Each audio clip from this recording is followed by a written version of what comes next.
Postman by David Brin. Acknowledgements. The author would like to express his appreciation to those who gave so generously of their time and wisdom during the evolution of this book.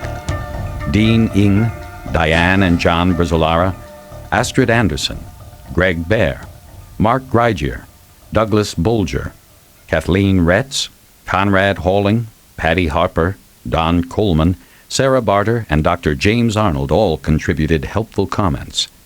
Especially, I would like to thank Anita Everson, Daniel J. Brin, Christy McHugh, and Professor John Lewis for their important insights. Appreciation to Lou Aronica and Bantam Books for excellent support and understanding, and to Shauna McCarthy of Davis Publications for more of the same. And finally, my thanks to those women I've known who have never ceased to startle me, just when I've grown complacent and need most to be startled, and who make me stop and think. There is power there, slumbering below the surface, and there is magic. David Brin, April 1985. To Benjamin Franklin, devious genius, and to Lysistrata, who tried. The Postman. Prelude, the 13-year thaw. Chill winds still blew, dusty snow fell, but the ancient sea was in no hurry. The earth had spun 6,000 times since flames blossomed and cities died. Now, after 16 circuits of the sun, plumes of soot no longer roiled from burning forests, turning day into night. 6,000 sunsets had come and gone, gaudy, orange, glorious with suspended dust, ever since towering, superheated funnels had punched through to the stratosphere, filling it with tiny bits of suspended rock and soil. The darkened atmosphere passed less sunlight, and it cooled. It hardly mattered anymore what had done it, a giant meteorite, a huge volcano, or a nuclear war. Temperatures and pressures swung out of balance, and great winds blew. All over the north a dingy snow fell, and in places even summer did not erase it. Only the ocean, timeless and obstinate, resistant to change, really mattered. Dark skies had come and gone. The winds pushed ochre, growling sunsets. In places the ice grew, and the shallower seas began to sink. But the ocean's vote was all important, and it was not in yet. The earth turned. Men still struggled here and there, and the ocean breathed a sigh of winter. Part 1. The Cascades. 1. In dust and blood, with the sharp tang of terror stark in his nostrils, a man's mind will sometimes pull forth odd relevancies. After half a lifetime in the wilderness, most of it spent struggling to survive, it still struck Gordon as odd how obscure memories would pop into his mind right in the middle of a life-or-death fight. Panting under a bone-dry thicket, crawling desperately to find a refuge, he suddenly experienced a recollection as clear as the dusty stones under his nose. It was a memory of contrast, of a rainy afternoon in a warm, safe university library long ago, of a lost world filled with books and music and carefree philosophical ramblings. Words on a page. Dragging his body through the tough, unyielding bracken, he could almost see the letters, black against white.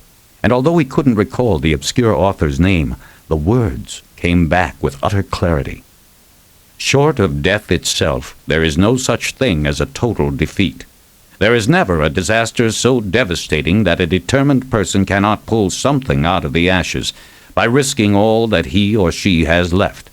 Nothing in the world is more dangerous than a desperate man.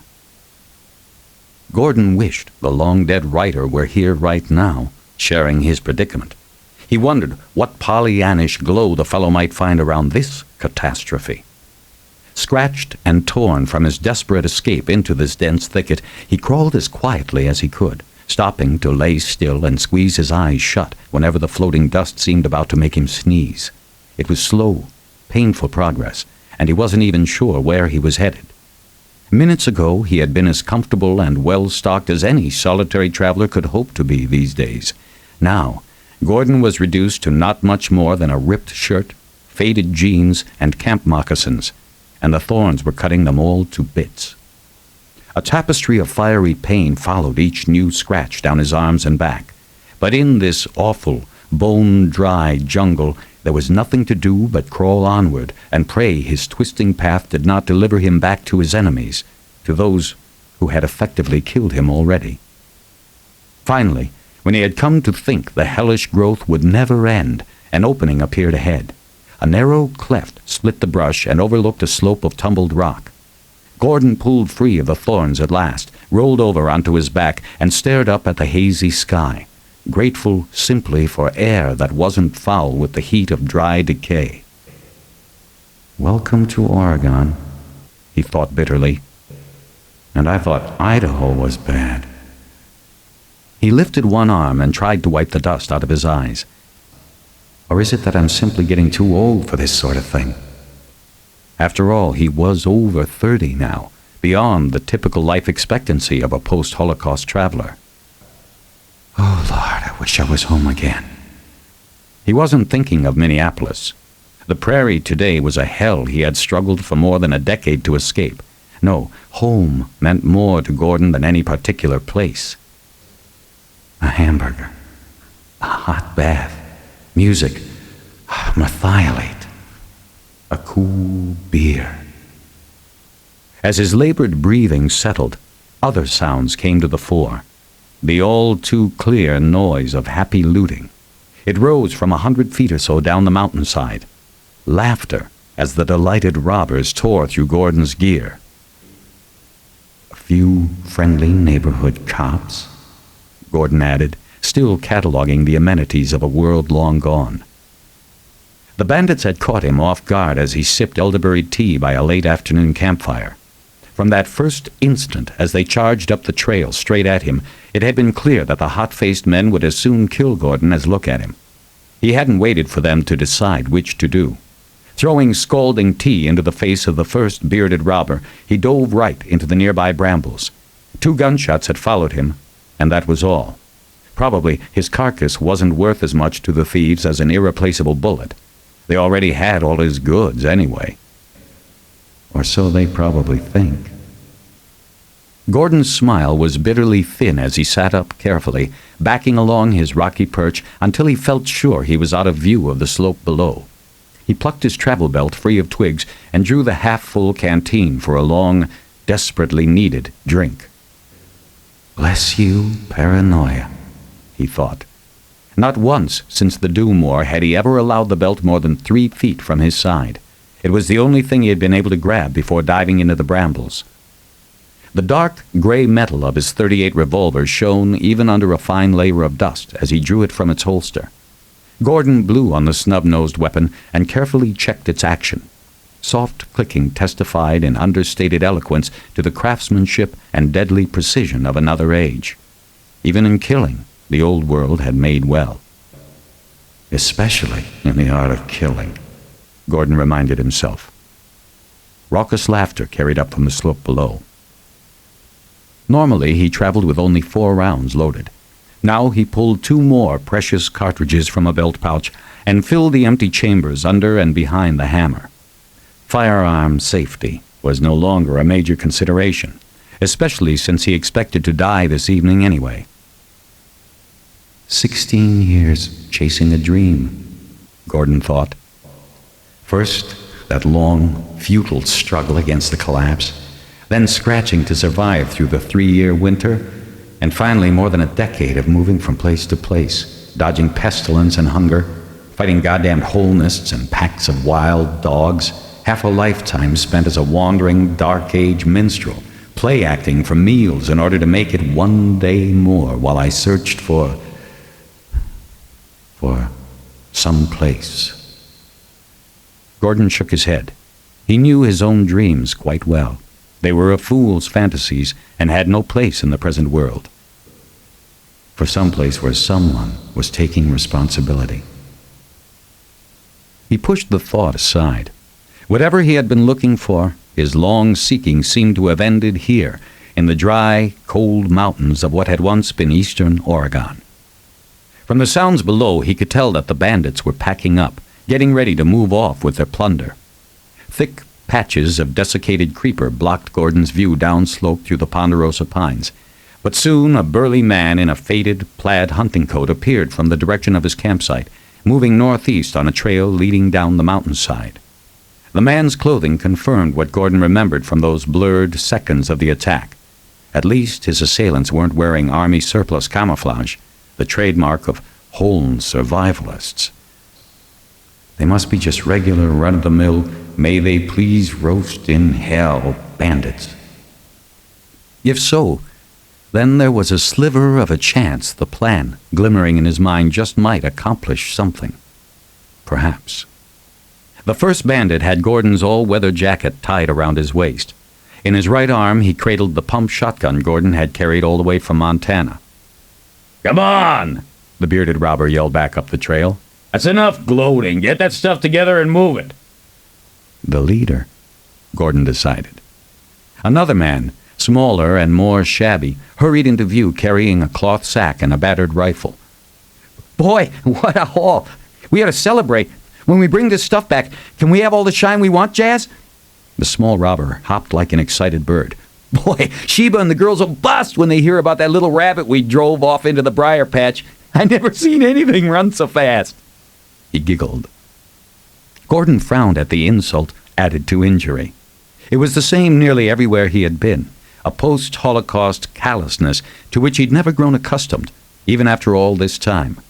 With only one eye peering through the scrub grass rimming his cleft, he took a deep breath and shouted, "I wouldn't count on getting drunk yet, Brer Bear!" Adrenaline turned his voice more shrill than he wanted, but that couldn't be helped. The big man dropped awkwardly to the ground, scrambling for cover behind a nearby tree. The skinny robber, though, gawked up at the hillside. "What? Who's up there?" Gordon felt a small wash of relief. Their behavior confirmed that the sons of bitches weren't true survivalists, certainly not Holnists.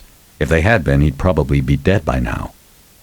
The other bandits, Gordon counted a total of 5, hurried down the trail carrying their booty.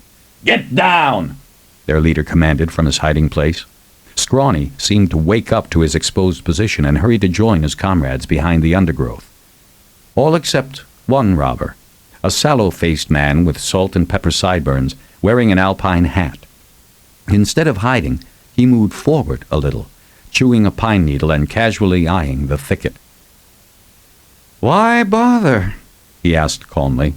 "That poor fella had on barely more than his skivvies when we pounced him. We've got his shotgun. Let's find out what he wants." Gordon kept his head down, but he couldn't help noticing the man's lazy, affected drawl. He was the only one who was clean-shaven, and even from here Gordon could tell that his clothes were cleaner, more meticulously tended. At a muttered growl from his leader, the casual bandit shrugged and sauntered over behind a forked pine. Barely hidden, he called up the hillside. "Are you there, Mr. Rabbit? If so, I am so sorry you didn't stay to invite us to tea. Still, aware how Jazz and little Wally tend to treat visitors, I suppose I cannot blame you for cutting out." Gordon couldn't believe he was trading banter with this twit. "That's what I figured at the time," he called. "Thanks for understanding my lack of hospitality. By the way, with whom am I speaking?" The tall fellow smiled broadly. "With whom? Ah, a grammarian! What joy! It's been so long since I've heard an educated voice." He doffed the alpine hat and bowed. "I am Roger Everett Septian, at one time a member of the Pacific Stock Exchange, and presently your robber. As for my colleagues—" The bushes rustled. Septian listened and finally shrugged. "Alas," he called to Gordon, "normally I'd be tempted by a chance for some real conversation. I'm sure you're as starved for it as I. Unfortunately, the leader of our small brotherhood of cutthroats insists that I find out what you want and get this over with.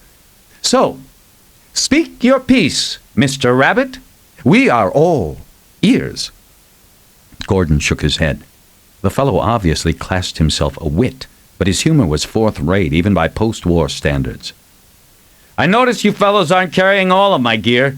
You wouldn't by some chance have decided to take only what you needed and left enough for me to survive, would you?" From the scrub below came a high giggle, then more hoarse chuckles as others joined in. Roger Septian looked left and right and lifted his hands. His exaggerated sigh seemed to say that he, at least, appreciated the irony in Gordon's question. "Ah, alas," he repeated. "I recall mentioning that possibility to my compatriots. For instance, our women might find some use for your aluminum tent poles and pack frame, but I suggested we leave the nylon bag and tent, which are useless to us. In a sense, we have done this. However, I don't think that Wally's, alterations will meet your approval." Again that shrieking giggle rose from the bushes. Gordon sagged a little. "What about my boots? You all seem well enough shod. Do they fit any of you anyway? Could you leave them? And my jacket and gloves?" Septian coughed. Yes. They're the main items, aren't they? Other than the shotgun, of course, which is non-negotiable." Gordon spat. "Of course, idiot. Only a blowhard states the obvious." Again, the voice of the bandit leader could be heard, muffled by the foliage. Again, there were giggles. With a pained expression, the ex-stockbroker sighed. "My leader asks what you offer in trade. Of course, I know you have nothing. Still, I must inquire." As a matter of fact, Gordon had a few things they might want. His belt compass, for instance, and a Swiss Army knife. But what were his chances of arranging an exchange and getting out alive? It didn't take telepathy to tell that these bastards were only toying with their victim. A fuming anger filled him, especially over Septian's false show of compassion. He had witnessed this combination of cruel contempt and civilized manners in other once-educated people over the years since the collapse. By his lights, people like this were far more contemptible than those who had simply succumbed to the barbaric times. "Look!" he shouted. "You don't need those damn boots. You've no real need for my jacket or my toothbrush or my notebook either. This area is clean, so what do you need my Geiger counter for? I'm not stupid enough to think I can have my shotgun back, but without some of those other things I'll die, damn you!" The echo of his curse seemed to pour down the long slope of the mountainside, leaving a hanging silence in its wake. Then the bushes rustled, and the big bandit leader stood up. Spitting contemptuously upslope, he snapped his fingers at the others. "Now I know he's got no gun," he told them. His thick eyebrows narrowed, and he gestured in Gordon's general direction. "Run away, little rabbit! Run, or we'll skin you and have you for supper!" Ha!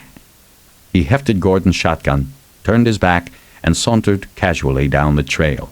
The others fell in behind, laughing. Roger Septian gave the mountainside an ironic shrug and a smile, then gathered up his share of the loot and followed his compatriots.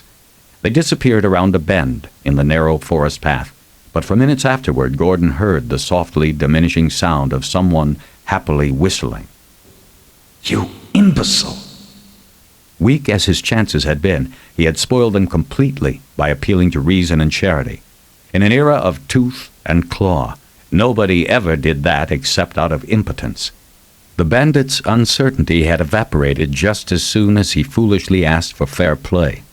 Of course, he could have fired his .38, wasting a precious bullet to prove he wasn't completely harmless. That would have forced them to take him seriously again. Then why didn't I do that? Was I too afraid? Probably. I'll very likely die of exposure tonight, but that's still hours away. Far enough to remain only an abstract threat, less frightening and immediate than 5 ruthless men with guns. He punched his left palm with his fist. Stuff it, Gordon. You can psychoanalyze yourself this evening while you're freezing to death. What it all comes down to, though, is that you are one prize fool, and this is probably the end. He got up stiffly and began edging cautiously down the slope. Although he wasn't quite ready to admit it yet, Gordon felt a growing certainty that there could only be one solution, only one even faintly possible way out of this disaster. As soon as he was free of the thicket, Gordon limped to the trickling stream to wash his face and the worst of his cuts. He wiped sweat-soaked strands of brown hair out of his eyes. His scrapes hurt like hell, but none of them looked bad enough to persuade him to use the thin tube of the precious iodine in his belt pouch. He refilled his canteen and thought. Besides his pistol and half-shredded clothes, a pocket knife and compass, his pouch held a miniature fishing kit that might prove useful if he ever made it over the mountains to a decent watershed. And of course, 10 spare rounds for his .38, small, blessed relics of industrial civilization. Back at the beginning, during the riots and the Great Starvation, it had seemed that the one thing in inexhaustible supply was ammunition. If only turn-of-the-century America had stockpiled and distributed food half so well as its citizens had cached mountains of bullets. Rough stones jabbed his throbbing left foot as Gordon gingerly hurried toward his former campsite. Clearly, these half-shredded moccasins would get him nowhere. His torn clothes would be about as effective against freezing mountain autumn nights as his pleas had been against the bandits' hard hearts. The small clearing where he had made camp only an hour or so ago was deserted now, but his worst fears were surpassed by the havoc he found there. His tent had been converted into a pile of nylon shreds, his sleeping bag a small blizzard of scattered goose down. All Gordon found intact was the slim longbow he had been carving from a cut sapling, and a line of experimental venison gut strings. Probably thought it was a walking stick. 16 years after the last factory had burned, Gordon's robbers had completely overlooked the potential value of the bow and strings when the ammo finally ran out. He used the bow to poke through the wreckage, looking for anything else to salvage. I can't believe it. They took my journal. That prig Septien probably looks forward to poring over it during the snow time, chuckling over my adventures and my naivete while my bones are being picked clean by cougars and buzzards. Of course, the food was all gone. The jerky, the bag of split grains that a small Idaho village had let him have in exchange for a few songs and stories, the tiny hoard of rock candy he had found in the mechanical bowels of a looted vending machine. It's just as well about the candy, Gordon thought as he plucked his trampled, ruined toothbrush out of the dust. Now why the hell did they have to do that? Late in the 3-year winter, while the remnants of his militia platoon still struggled to guard the soy silos of Wayne, Minnesota, for a government nobody had heard from in months, 5 of his comrades had died of raging oral infections. They were awful, unglorious deaths, and no one had even been sure if one of the war bugs was responsible or the cold and hunger and near total lack of modern hygiene. All Gordon knew was that the specter of his teeth rotting in his head was his own personal phobia. Bastards, he thought as he flung the little brush aside. He kicked the rubbish one last time. There was nothing here to change his mind. You're procrastinating. Go! Do it! Gordon started off a little stiffly, but soon he was moving down trail as quickly and silently as he could, making time through the bone-dry forest. The burly outlaw leader had promised to eat him if they met again. Cannibalism had been common in the early days, and these mountain men might have acquired a taste for the long pork. Still, he had to persuade them that a man with nothing to lose must be reckoned with. Within half a mile or so, their tracks were familiar to him. 2 traces with the soft outlines of deer hide, and 3 with pre-war Vibram soles. They were moving at a leisurely pace, and it would be no trouble simply to catch up with his enemies. That was not his plan, however. Gordon tried to remember this morning's climb up this same trail. The path drops in altitude as it winds north, along the east face of the mountain, before switching back south and east into the desert valley below. But what if I were to cut above the main trail and traverse the slope higher up? I might be able to come down on them while it's still light, while they're still gloating and expecting nothing, if the shortcut is there. The trail wove gradually downhill toward the northeast, in the direction of the lengthening shadows, toward the deserts of eastern Oregon and Idaho. Gordon must have passed below the robber sentinels yesterday or this morning, and they had taken their time following him until he was settled into camp. Their lair had to be somewhere off this same trail. Even limping, Gordon was able to move silently and quickly, the only advantage of camp moccasins over boots. Soon he heard faint sounds below and ahead. The raiding party. The men were laughing, joking together. It was painful to hear. It wasn't so much that they were laughing over him. Callous cruelty was a part of life today, and if Gordon couldn't reconcile himself to it, he at least recognized he was the 20th century oddball in today's savage world. But the sounds reminded him of other laughter, the rough jokes of men who shared danger together. Drew Sims, freckle-faced pre-med with a floppy grin and deadly skill at chess or poker. The wholeness got him when they overran Wayne and burned the silos. Tiny Keelry saved my life twice, and all he wanted when he was on his deathbed, the war mumps tearing him apart, was for me to read him stories. Then there had been Lieutenant Van, their half-Vietnamese platoon leader.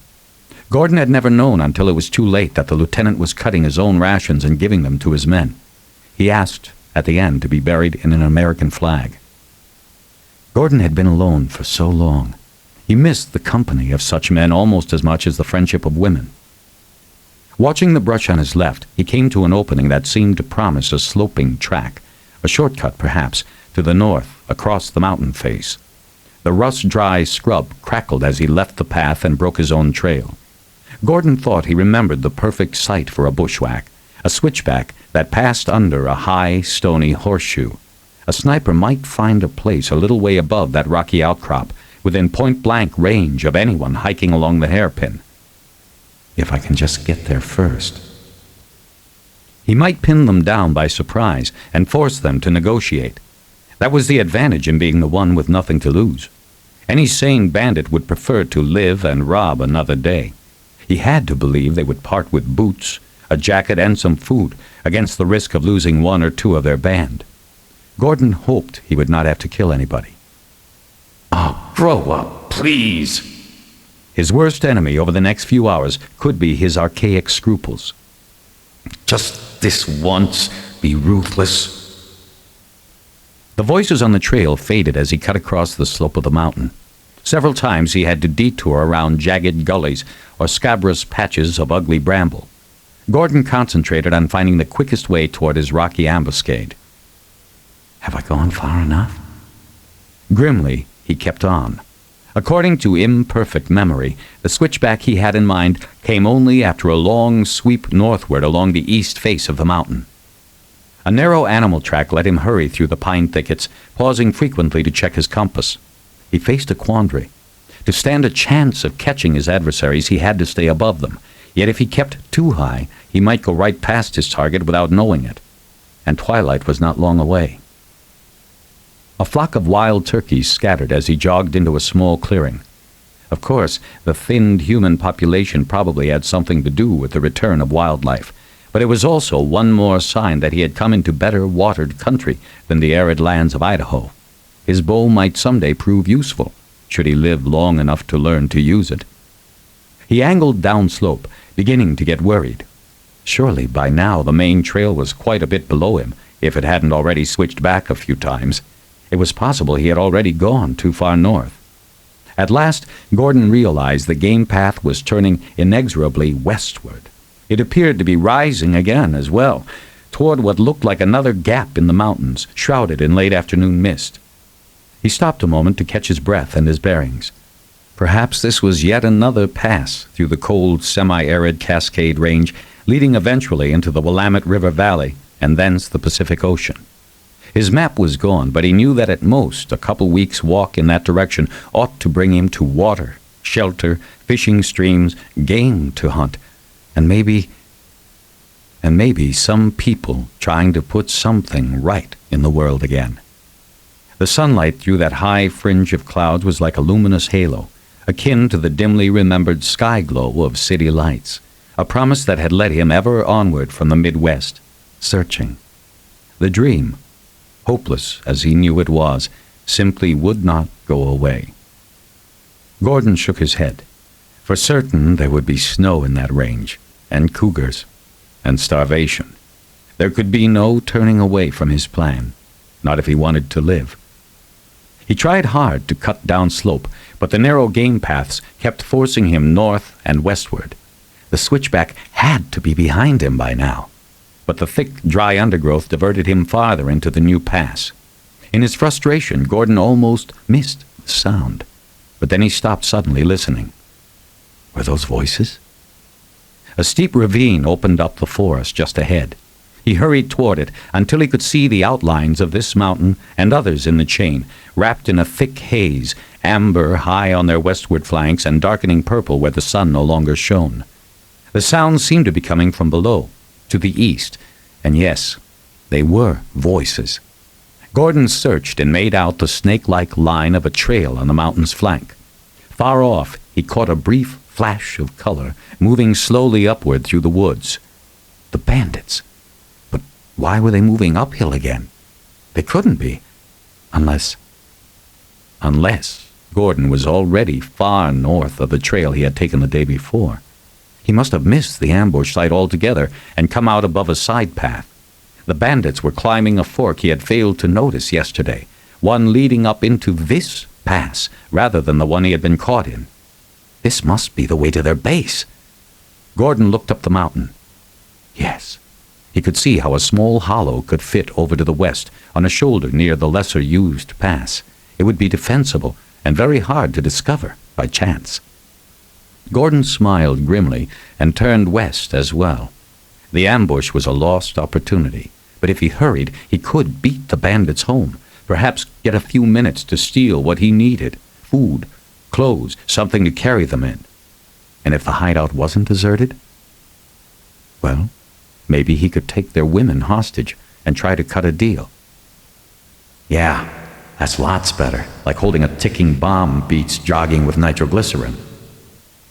Frankly, he hated all of his alternatives. He started to run, ducking under branches and dodging withered stumps as he charged along the narrow game path. Soon, Gordon felt a strange exuberance. He was committed, and none of his typical self-doubt would get in the way now. Battle adrenaline nearly made him high as his stride opened and small shrubs swept by in a blur. He stretched to leap over a toppled, decayed tree trunk, cleared it easily.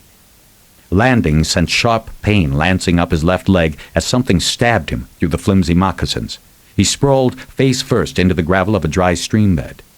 Gordon rolled over, clutching his injury. Through wet, pain-diffracted eyes, he saw that he had tripped over a thick strand of looped, rusted steel cable, no doubt left over from some ancient pre-war logging operation. Again, while his leg throbbed agonizingly, his surface thoughts were absurdly rational. 18 years since my last tetanus shot. Lovely. But no, it hadn't cut him, only tripped him. That was bad enough, though. He held onto his thigh and clamped his mouth shut, trying to ride out a savage cramp. At last, the tremors subsided, and he dragged himself over to the toppled tree, gingerly hoisting himself into sitting position. He hissed through clenched teeth as the waves of agony slowly faded. Meanwhile, he could hear the bandit party passing not far below, taking away the head start that had been his only advantage. So much for all those great plans to beat them to their hideout. He listened until their voices faded up the trail. At last, Gordon used his bow as a staff and tried standing up. Letting weight settle slowly on his left leg, he found it would support him, though it still quivered tenderly. 10 years ago, I could have taken a fall like that and been up and running without another thought. Face it, you're obsolete, Gordon, worn out. These days, 34 and alone is the same thing as being ready to die. There would be no ambush now.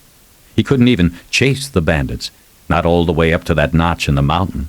It would be useless to try to track them on a moonless night. He took a few steps as the throbbing slowly subsided. Soon he was able to walk without leaning too hard on his makeshift staff. Fine, but where to?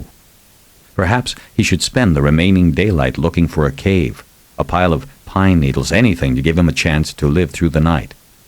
In the growing chill, Gordon watched shadows climb higher above the desert valley floor, merging and darkening the flanks of the nearby mountains. The reddening sun probed through chinks in the range of snowy peaks to his left. He was facing north, unable quite yet to summon the energy to move, when his eye was caught by a sudden flash of light. a sharp glinting against the rolling forest green on the opposite flank of this narrow pass. Still favoring his tender foot, Gordon took a few steps forward, his brow furrowed.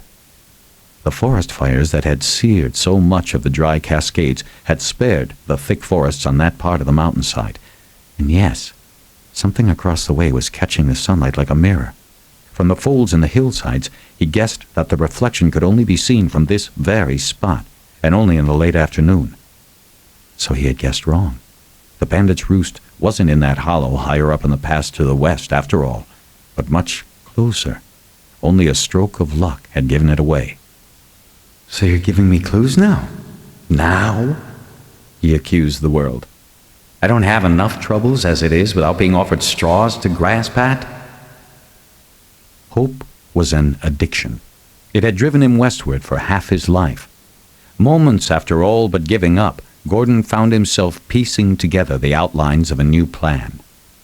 Could he try to rob a cabin filled with armed men? He pictured himself kicking in the door to their wide-eyed astonishment, holding them all at bay with a pistol in one hand, while he tied them all up with the other. Why not? They might be drunk, and he was desperate enough to try. Could he take hostages? Hell, even a milk goat would be more valuable to them than his boots. A captured woman should bring more in trade than that. The idea was a sour taste in his mouth. It depended on the bandit leader behaving rationally, for one thing. Would the bastard recognize the secret power of a desperate man and let him go with what he needed? Gordon had seen pride make men do stupid things, more often than not. If it comes down to a chase, I'm cooked. I couldn't outrun a badger right now.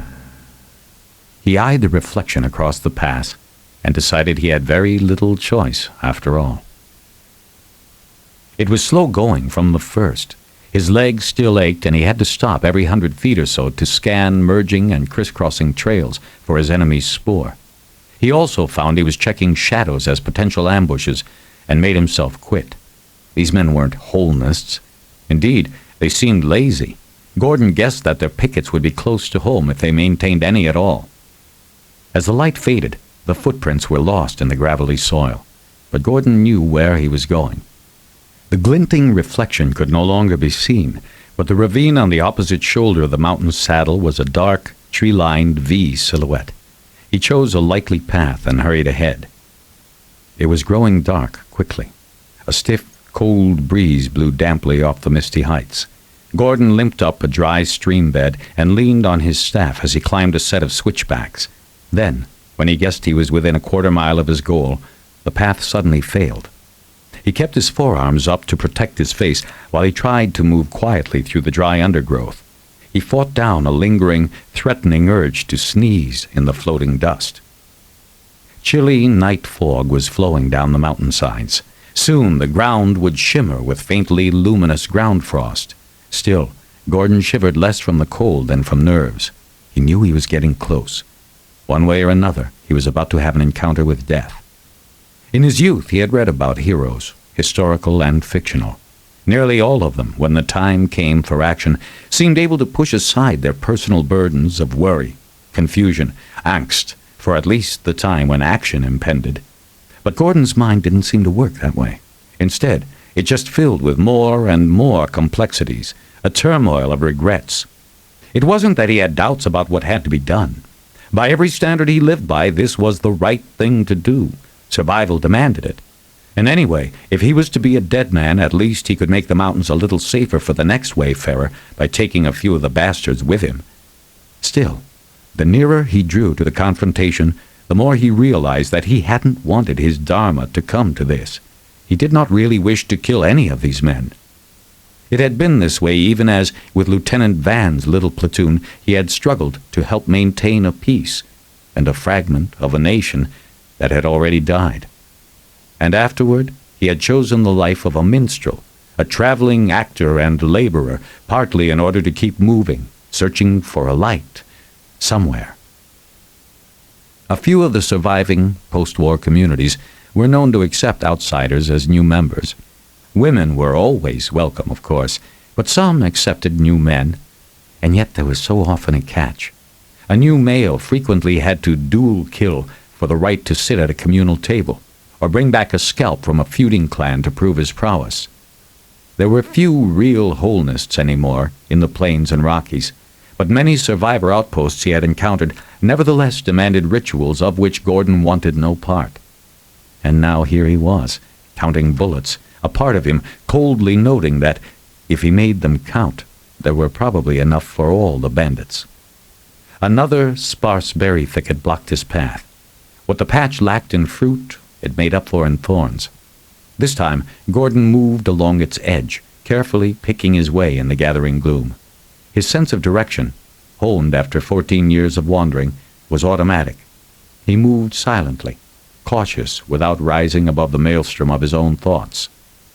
All considered, it was amazing a man like him had lived this long. Everyone he had known or admired as a boy had died, along with all the hopes any of them had had. The soft world made for dreamers like himself broke apart when he was only 18. Long since then he'd come to realize that his persistent optimism had to be a form of hysterical insanity. Hell, everybody's crazy these days. Yes, but paranoia and depression are adaptive now. Idealism is only stupid. Gordon paused at a small blob of color. He peered into the bramble and saw, about a yard inside, a solitary clump of blueberries, apparently overlooked by the local black bear. The mist heightened Gordon's sense of smell, and he could pick their faint autumn mustiness out of the air. Ignoring the stabbing thorns, he reached in and drew back a sticky handful. The tart sweetness was a wild thing in his mouth, like life. Twilight was almost gone, and a few wan stars winked through a darkling overcast. The cold breeze riffled his torn shirt and reminded Gordon that it was time to get this business over with, before his hands were too chilled to pull a trigger.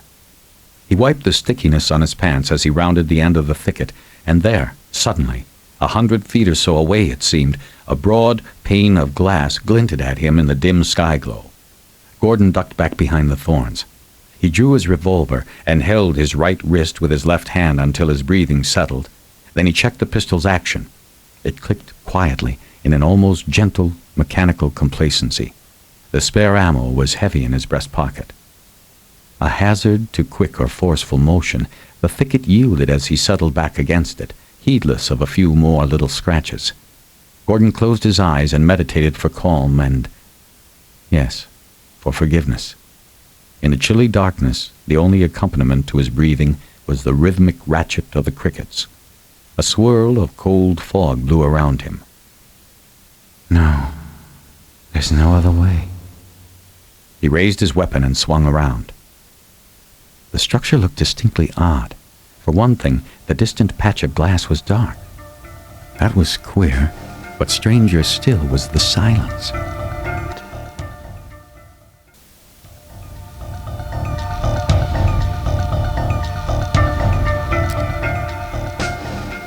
The structure looked distinctly odd. For one thing, the distant patch of glass was dark. That was queer, but stranger still was the silence. He'd have thought the bandits would have a fire going, and that they would be loudly celebrating. It was nearly too dark to see his own hand. The trees loomed like hulking trolls on every side. Dimly, the glass panes seemed to stand out against some black structure, reflecting silvery highlights of a rolling cloud cover. Thin wisps of haze drifted between Gordon and his objective, confusing the image, making it shimmer. He walked forward slowly, giving most of his attention to the ground. Now was not the time to step on a dry twig, or to be stabbed by a sharp stone as he shuffled in the dimness. He glanced up, and once more the eerie feeling struck him. There was something wrong about the edifice ahead, made out mostly in silhouette behind the faintly glimmering glass. It didn't look right, somehow. Box-like, its upper section seemed to be mostly window. Below, it struck him as more like painted metal than wood. At the corners, the fog grew thicker. Gordon could tell his perspective was wrong. He had been looking for a house or large cottage. As he neared, he realized the thing was actually much closer than he'd thought. The shape was familiar, as if His foot came down on a twig. The snap filled his ears, and he crouched, peering into the gloom with a desperate need that transcended sight. It felt as if a frantic power drove out of his eyes, propelled by his terror, demanding the mist be cloven so he could see. Obediently, it seemed, the dry fog suddenly fell open before him. Pupils dilated, Gordon saw that he was less than 2 meters from the window. His own face reflected, wide-eyed and wild-haired, and saw, superimposed on his own image, a vacant, skeletal death mask, a hooded skull grinning in welcome. Gordon crouched, hypnotized, as a superstitious thrill coursed up his spine.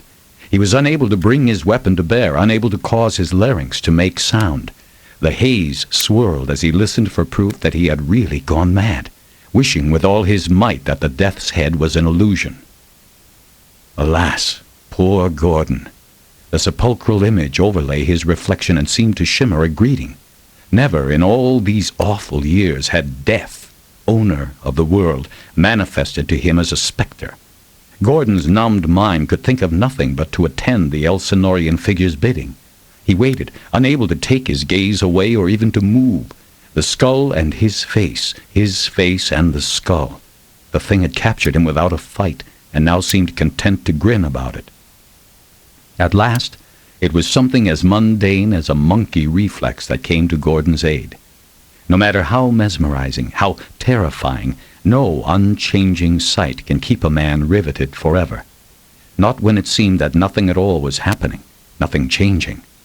Where courage and education failed him, where his nervous system had let him down, boredom finally took command. His breath exhaled. He heard it, whistled between his teeth. Without willing them to, Gordon felt his eyes turn slightly from the visage of death. A part of him noted that the window was set in a door. The handle lay before him. To the left, another window. To the right was the hood. The hood. The hood of a jeep. The hood of an abandoned, rusted jeep that lay in a faint rut in the forest gully. He blinked at the hood of the abandoned, rusted jeep with ancient U.S. government markings and the skeleton of a poor, dead civil servant within, skull pressed against the passenger side window, facing Gordon.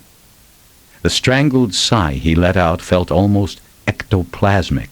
The relief and embarrassment were so palpable. Gordon straightened up, and it felt like unwinding from a fetal position, like being born. "Oh, Lordy," he said, just to hear his own voice. Moving his arms and legs, he paced a long circle around the vehicle, obsessively glancing at its dead occupant, coming to terms with its reality. He breathed deeply as his pulse settled and the roar in his ears gradually ebbed. Finally, he sat down on the forest floor with his back against the cool door on the jeep's left side. Trembling, he used both hands as he put the revolver back on safety and slid it into its holster. Then he pulled out his canteen and drank in slow, full swallows. Gordon wished he had something stronger, but water right now tasted as sweet as life. Night was full, the cold, bone-chilling. Still, Gordon spent a few moments putting off the obvious. He would never find the bandits' roost now, having followed a false clue so far into a pitch-dark wilderness. The jeep, at least, offered some form of shelter, better than anything else around.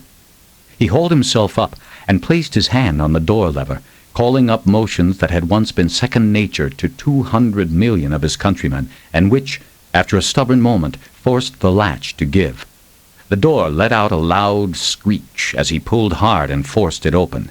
He slid onto the cracked vinyl of the seat and inspected the interior.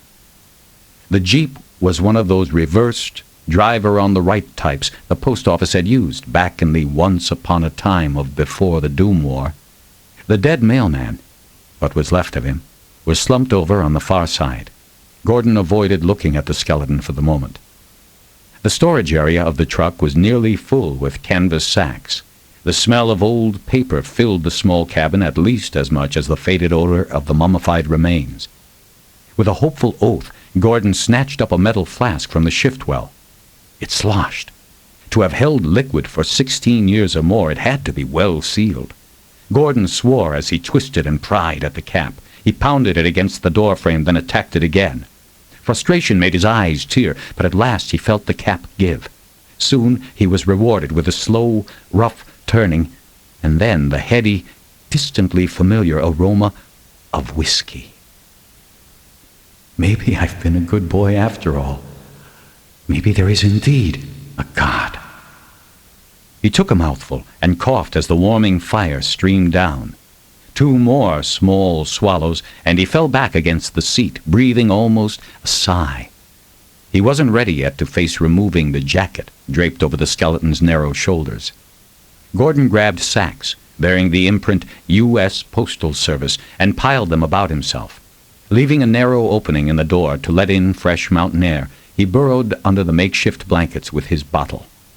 At last, he looked over at his host, contemplating the dead civil servant's American flag shoulder patch. He unscrewed the flask, and this time raised the container toward the hooded garment. "Believe it or not, Mr. Postman, I always thought you folks gave good and honest service. Oh, people used you as whipping boys a lot, but I know what a tough job you all had. I was proud of you even before the war. But this, Mr. Mailman," he lifted the flask, "this goes beyond anything I'd come to expect. I consider my taxes very well spent." He drank to the postman, coughing a little, but relishing the warm glow. He settled deeper into the mail sacks and looked at the leather jacket, ribs serrating its sides, arms hanging loosely at odd angles. Lying still, Gordon felt a sad poignancy, something like homesickness. The jeep, the symbolic faithful letter carrier, the flag patch, they recalled comfort, innocence, cooperation, an easy life that allowed millions of men and women to relax, to smile or argue as they chose, to be tolerant with one another, and to hope to be better people with the passage of time. Gordon had been ready today to kill and to be killed. Now he was glad that had been averted. They had called him Mr. Rabbit and left him to die. But it was his privilege, without their ever knowing it, to call the bandits countrymen and let them have their lives. Gordon allowed sleep to come and welcomed back optimism, foolish anachronism that it might be. He lay in a blanket of his own honor and spent the rest of the night dreaming of parallel worlds. 2. Snow and soot covered the ancient tree's broken branches and seared bark. It wasn't dead, not quite yet. Here and there, tiny shoots of green struggled to emerge, but they weren't doing well. The end was near. A shadow loomed, and a creature settled onto the drifts, an old, wounded thing of the skies, as near death as the tree. Pinions drooping, it laboriously began building a nest, a place of dying. Stick by stick, it pecked among the ruined wood on the ground, piling the bits higher until it was clear that it was not a nest at all. It was a pyre. The bloody, dying thing settled in atop the kindling and crooned soft music unlike anything ever heard before. A glow began to build, surrounding the beast soon in a rich, purple ambience. Blue flames burst forth, and the tree seemed to respond. Aged, ruined branches curled forward toward the heat like an old man warming his hands. Snow shivered and fell. The green patches grew and began to fill the air with the fragrance of renewal. It was not the creature in the pyre that was reborn, and even in sleep, that surprised Gordon.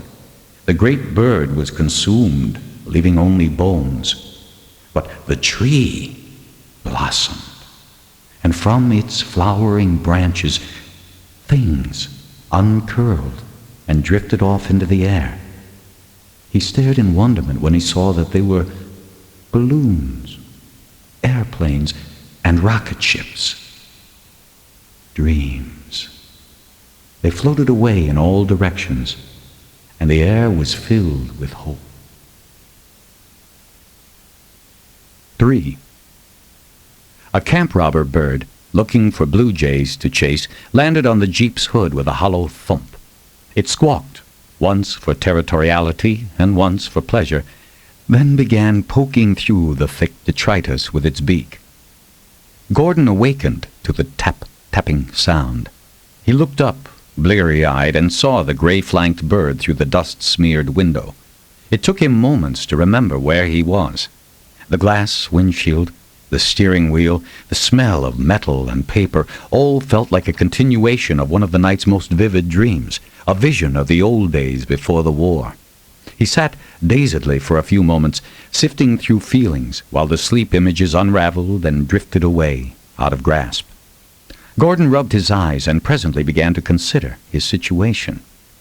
If he hadn't left an elephant's trail on his way into this hollow last night, he should be perfectly safe right now.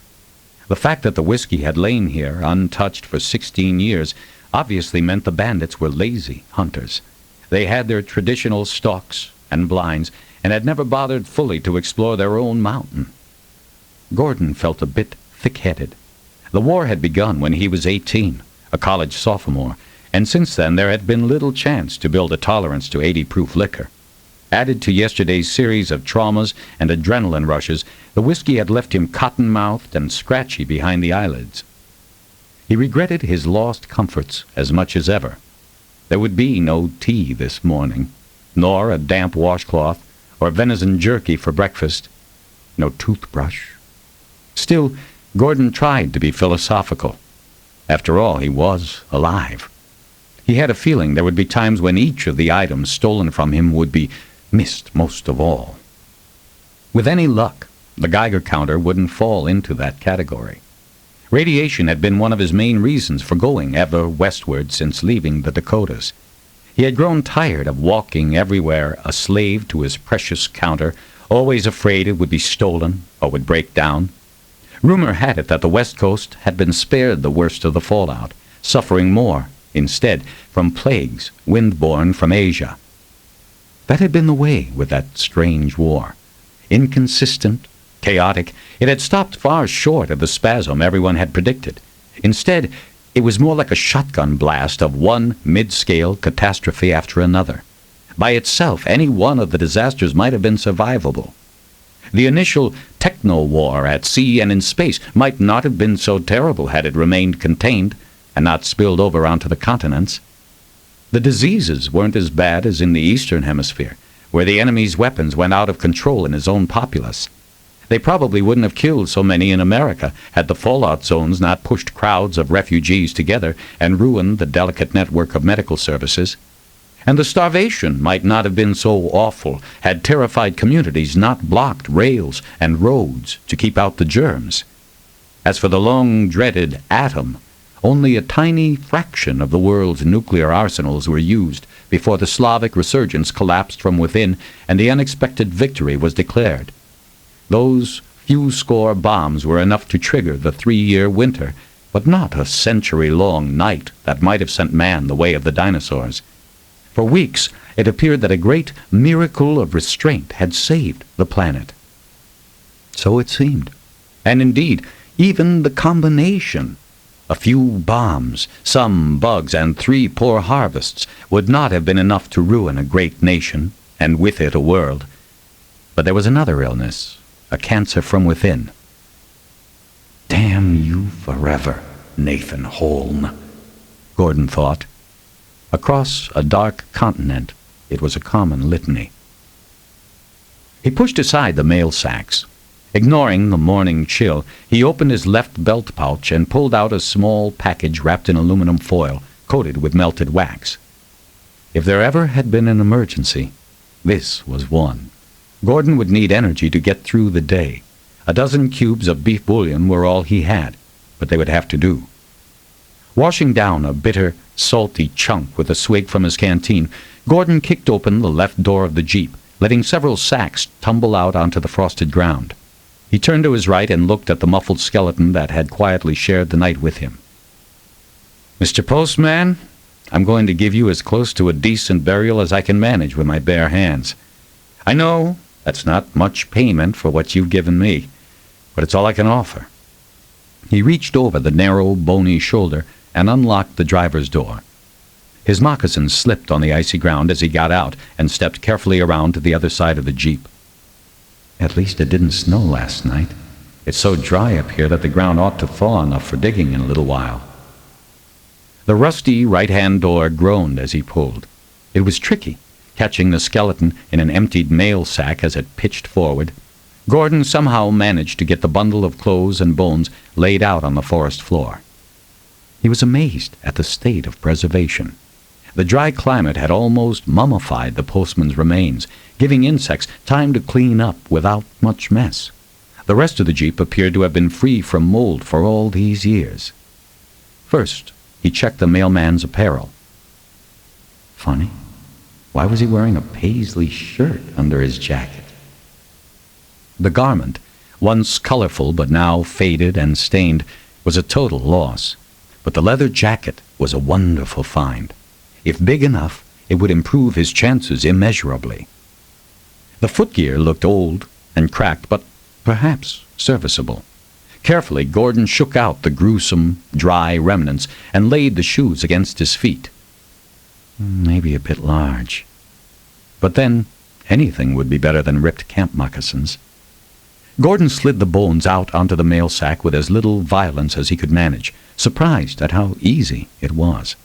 Any superstition had been burned out the night before. All that remained was a mild reverence and an ironic gratitude to the former owner of these things. He shook the clothes, holding his breath against the dust, and hung them on a ponderosa branch to wear out. He returned to the Jeep. Aha! The mystery of the shirt is solved. Right next to where he had slept was a long-sleeved blue uniform blouse with Postal Service patches on the shoulders. It looked almost new in spite of the years. One for comfort and another for the boss. Gordon had known postmen to do that when he was a boy. One fellow, during the muggy afternoons of summer, had worn bright Hawaiian shirts as he delivered the mail. The postman had always been grateful for a cool glass of lemonade. Gordon wished he could remember his name. Shivering in the morning chill, he slipped into the uniform shirt. It was only a little bit large. Maybe I'll grow to fill it out, he mumbled, joking weakly with himself. At 34, he probably weighed less than he had at 17. The glove compartment contained a brittle map of Oregon to replace the one he had lost. Then, with a shout, Gordon grabbed a small square of clear plastic. A scintillator! Far better than his Geiger counter, the little crystal would give off tiny flashes whenever its crystalline interior was struck by gamma radiation. It didn't even need power. Gordon cupped it in front of his eye and watched a few sparse flickerings caused by cosmic rays. Otherwise, the cube was quiescent. Now what was a pre-war mailman doing with a gadget like that? Gordon wondered idly as the device went into his pants pocket. The glove compartment flashlight was a loss, of course. The emergency flares were crumbled paste. The bag, of course. On the floor below the driver's seat was a large leather letter carrier's sack. It was dry and cracked, but the straps held when he tugged, and the flaps would keep out water.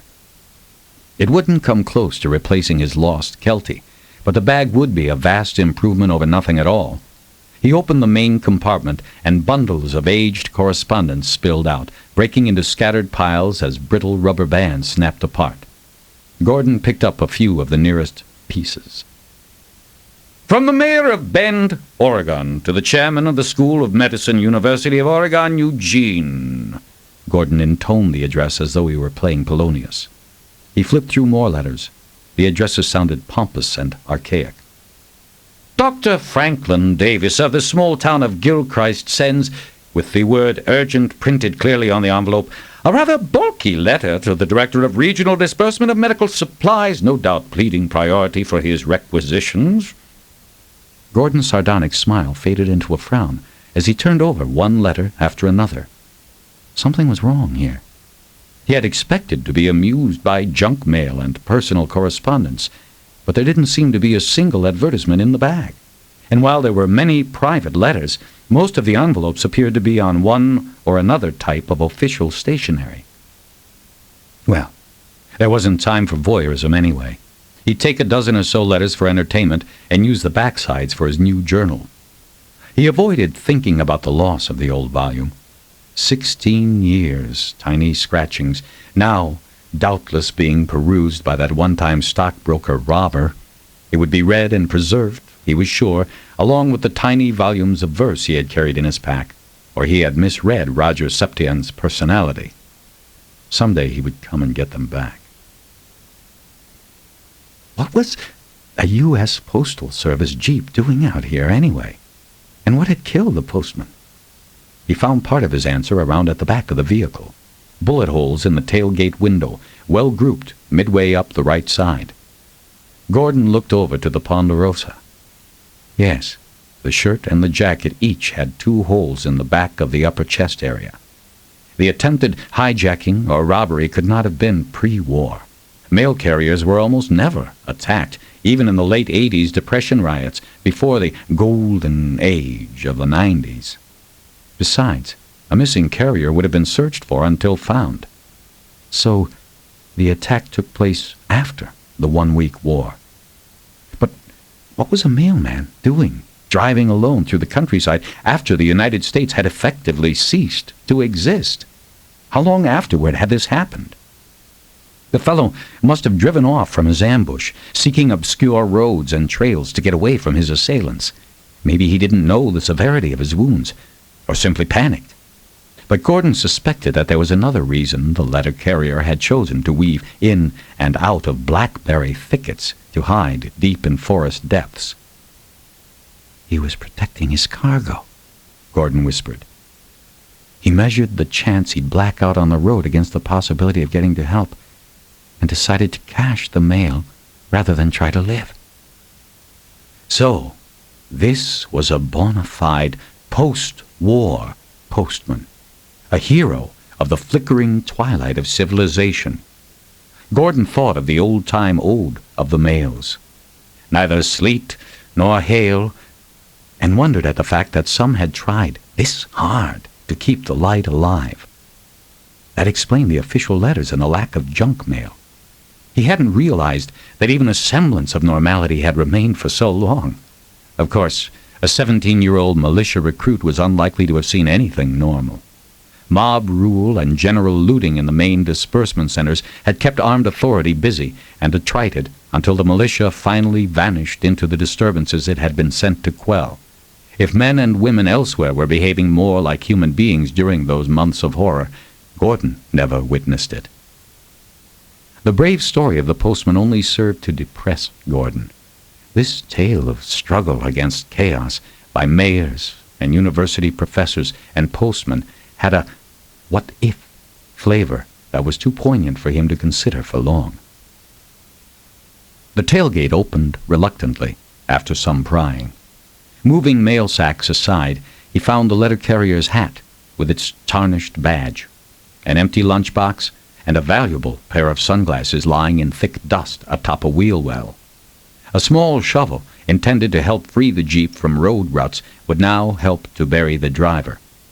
Finally, just behind the driver's seat, broken under several heavy sacks, Gordon found a smashed guitar.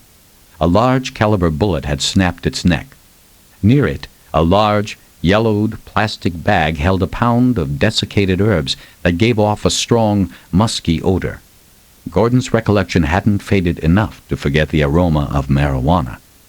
He had envisioned the postman as a middle-aged, balding, conservative type. Gordon now recreated the image and made the fellow look more like himself. Wiry, bearded, with a perpetual, stunned expression that seemed about to say, "Oh, wow." A neo-hippie, perhaps. A member of a sub-generation that had hardly begun to flower before the war snuffed it out and everything else optimistic. A neo-hippie dying to protect the establishment's mail. It didn't surprise Gordon in the slightest. He had had friends in the movement, sincere people, if maybe a little strange. Gordon retrieved the guitar strings, and for the first time that morning felt a little guilty. The letter carrier hadn't even been armed. Gordon remembered reading once that the U.S. mail operated across the lines for 3 years into the 1860s Civil War. Perhaps this fellow had trusted his countrymen to respect that tradition. Post-chaos America had no tradition but survival. In his travels, Gordon had found that some isolated communities welcomed him in the same way minstrels had been kindly received far and wide in medieval days. In others, wild varieties of paranoia reigned. Even in those rare cases where he had found friendliness, where decent people seemed willing to welcome a stranger, Gordon had always, before long, moved on. Always, he found himself beginning to dream again of wheels turning and things flying in the sky. It was already mid-morning. His gleanings here were enough to make the chances of survival better without a confrontation with the bandits.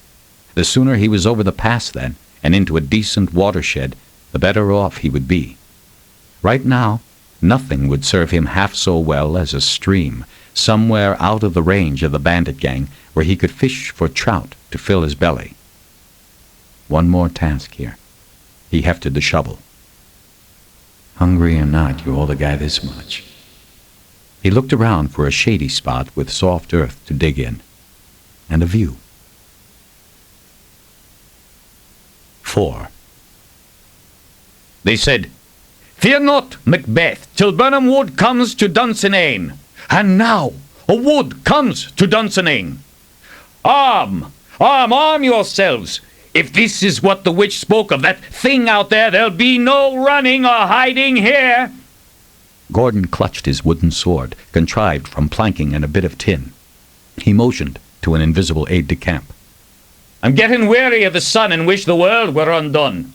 Ring the alarm bell. Blow, wind, come rack. At least we'll die with harness on our back."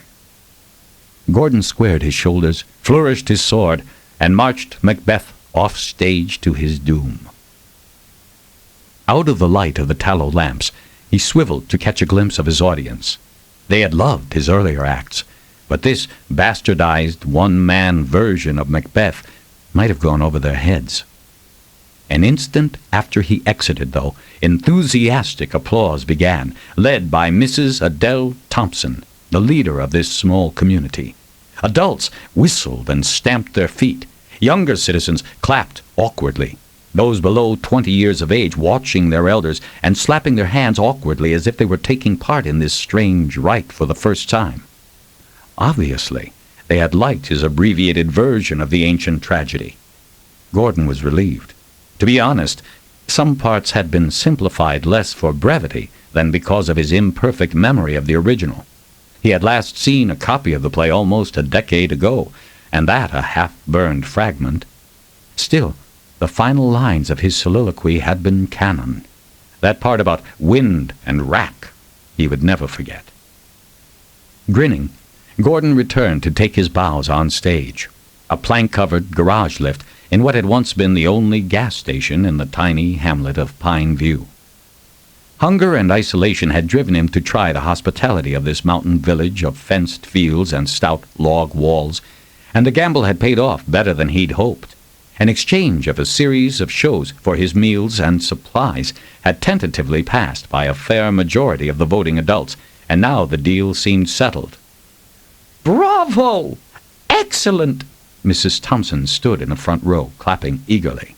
White-haired and bony, but still robust, she turned to encourage the 40-odd others, including small children, to show their appreciation.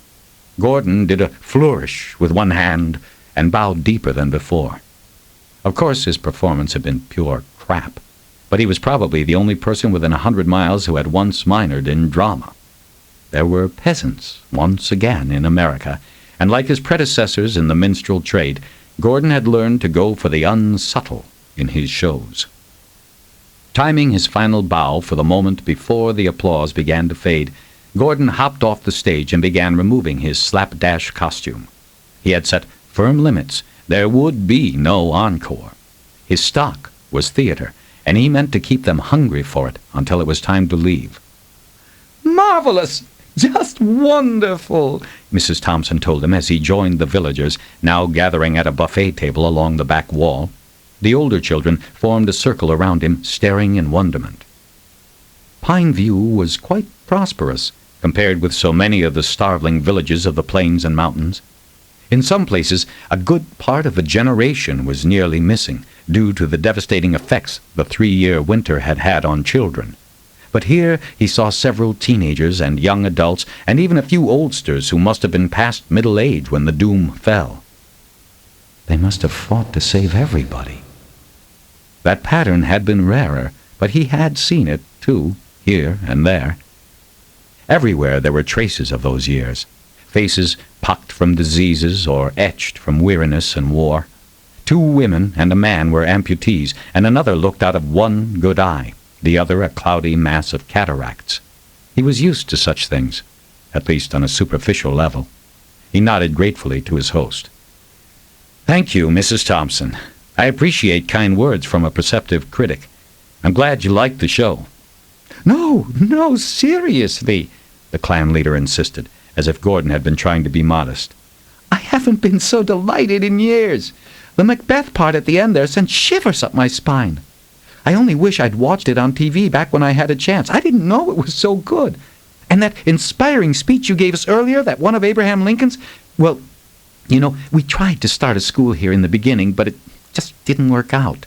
We needed every hand, even the kids. Now, though, well, that speech got me to thinking. We've got some old books put away. Maybe now's the time to give it a try again." Gordon nodded politely. He had seen this syndrome before, the best of the dozen or so types of reception he had experienced over the years, but also among the saddest.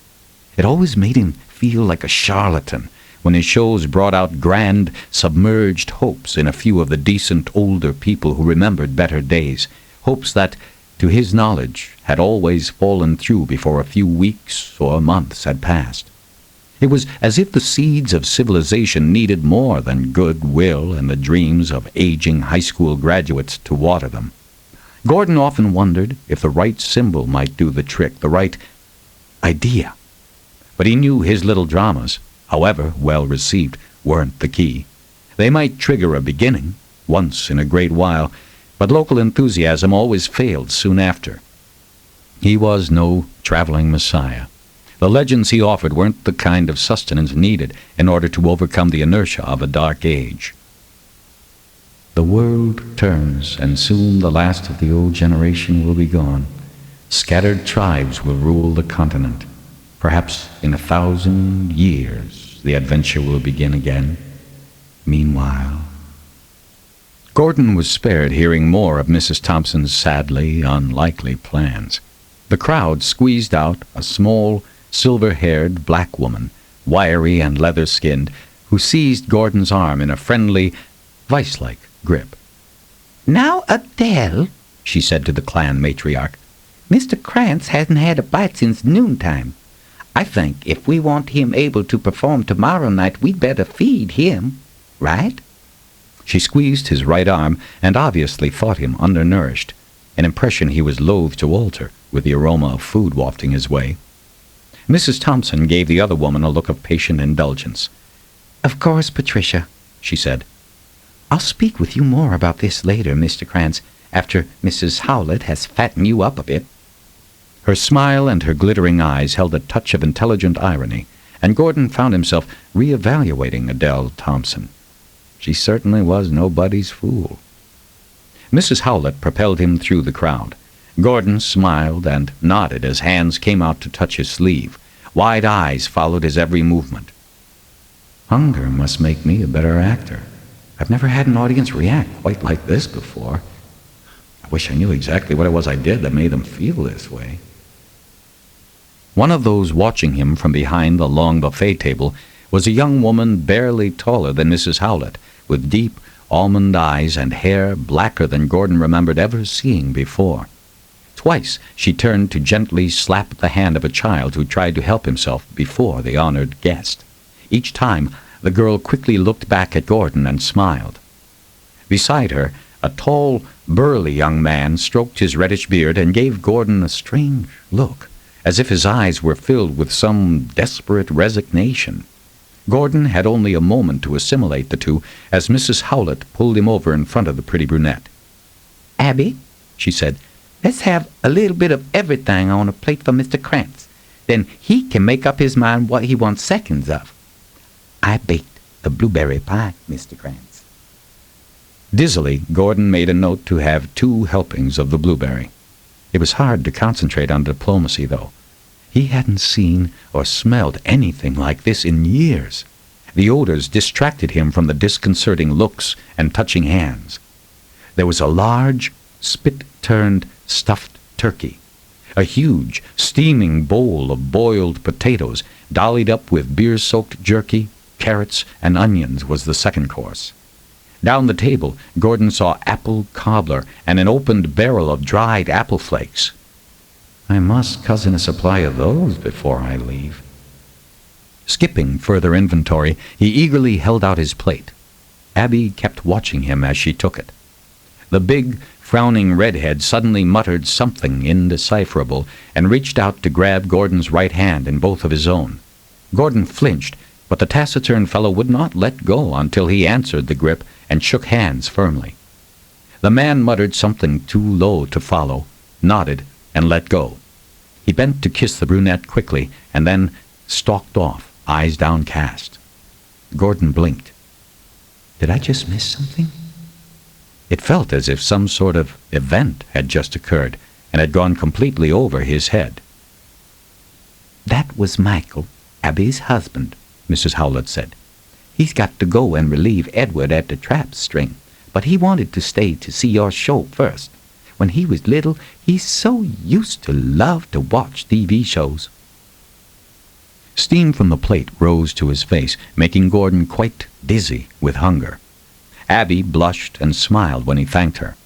Mrs. Howlett pulled him over to take a seat on a pile of old tires. "You'll get to talk to Abby later," the black woman went on. "Now you eat. Enjoy yourself." Gordon did not need to be encouraged. He dug in while people looked on curiously, and Mrs. Howlett rattled on. "Good, isn't it? You just sit and eat and pay us no mind. And when you're all full and you're ready to talk again, I think we'd all like to hear one more time how you got to be a mailman." Gordon looked up at the eager faces above him. He hurriedly took a swig of beer to chase down the 2 hot potatoes. "I'm just a traveler," he said, around a half-full mouth while lifting a turkey drumstick. "It's not much of a story how I got the bag and clothes." He didn't care whether they stared or touched or talked at him so long as they let him eat. Mrs. Howlett watched him for a few moments. Then, unable to hold back, she started in again. "You know, when I was a little girl, we used to give milk and cookies to the mailman, and my father always left a little glass of whiskey on the fence for him the day before New Year's. Dad used to tell us that poem, you know, through sleet, through mud, through war, through blight, through bandits, and through darkest night." Gordon choked on a sudden wayward swallow. He coughed and looked up to see if she was in earnest. A glimmer in his forebrain wanted to dance over the old woman's accidentally magnificent misremembrance. It was rich. The glimmer faded quickly, though, as he bit into the delicious roast fowl. He hadn't the will to try to figure out what the old woman was driving at. "Our mailman used to sing to us." The speaker, incongruously, was a dark-haired giant with a silver-streaked beard. His eyes seemed to mist as he remembered. "We could hear him coming. On Saturdays when we were home from school, sometimes when he was over a block away.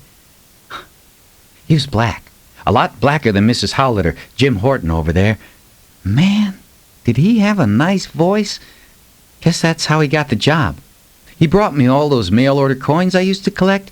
Ring the doorbell so he could hand them to me personal with his own hand." His voice was hushed with telescoped awe. "Our mailman just whistled when I was little," said a middle-aged woman with a deeply lined face. She sounded a little disappointed. "But he was real nice. Later, when I was grown up, I came home from work one day and found out the mailman had saved the life of one of my neighbors. Heard him choking and gave him mouth-to-mouth until the ambulance came." A collective sigh rose from the circle of listeners as if they were hearing the heroic adventures of a single ancient hero. The children listened in wide-eyed silence as the tales grew more and more embroidered. At least the small part of him still paying attention figured they had to be. Some were simply too far-fetched to be believed. Mrs. Howlett touched Gordon's knee. Tell us again how you got to be a mailman. Gordon shrugged a little desperately. I just found the mailman's things, he emphasized around the food in his mouth. The flavors had overcome him, and he felt almost panicky over the way they all hovered over him. If the adult villagers wanted to romanticize their memories of men they had once considered lower-class civil servants at best, that was all right. Apparently they associated his performance tonight with the little touches of extroversion they had witnessed in their neighborhood letter carriers when they had been children. That, too, was okay. They could think anything they damned well pleased, so long as they didn't interrupt his eating. Ah. Several of the villagers looked at each other knowingly and nodded, as if Gordon's answer had had some profound significance. Gordon heard his own words repeated to those on the edges of the circle. He found the mailman's things, so naturally he became... His answer must have appeased them, somehow, for the crowd thinned as the villagers moved off to take polite turns at the buffet. It wasn't until much later, on reflection, that he perceived the significance of what had taken place there, under boarded windows and tallow lamps, while he crammed himself near to bursting with good food. 5. We have found that our clinic has an abundant supply of disinfectants and painkillers of several varieties. We hear these are in short supply in Bend and in the relocation centers up north. We're willing to trade some of these, along with a truckload of deionizing resin columns that happen to be abandoned here, for 1,000 doses of tetracycline to guard against the bubonic plague outbreak to the east. Perhaps we'd be willing to settle for an active culture of ballomycin-producing yeasts instead, if someone could come up and show us how to maintain it. Also, we are in desperate need of... The mayor of Gilchrist must have been a strong-willed man to have persuaded his local emergency committee to offer such a trade. Hoarding, however illogical and uncooperative, was a major contributor to the collapse. It astonished Gordon that there still had been people with this much good sense during the first 2 years of the chaos. He rubbed his eyes. Reading wasn't easy by the light of a pair of homemade candles, but he found it difficult getting to sleep on the soft mattress, and damn if he'd sleep on the floor after so long dreaming of just such a bed in just such a room. He had been a little sick earlier. All that food and home-brewed ale had almost taken him over the line from delirious happiness to utter misery. Somehow he had teetered along the boundary for several hours of blurrily remembered celebration before at last stumbling into the room they had prepared for him. There had been a toothbrush waiting on his nightstand, and an iron tub filled with hot water, and soap. In the bath his stomach had settled, and a warm, clean glow spread over his skin.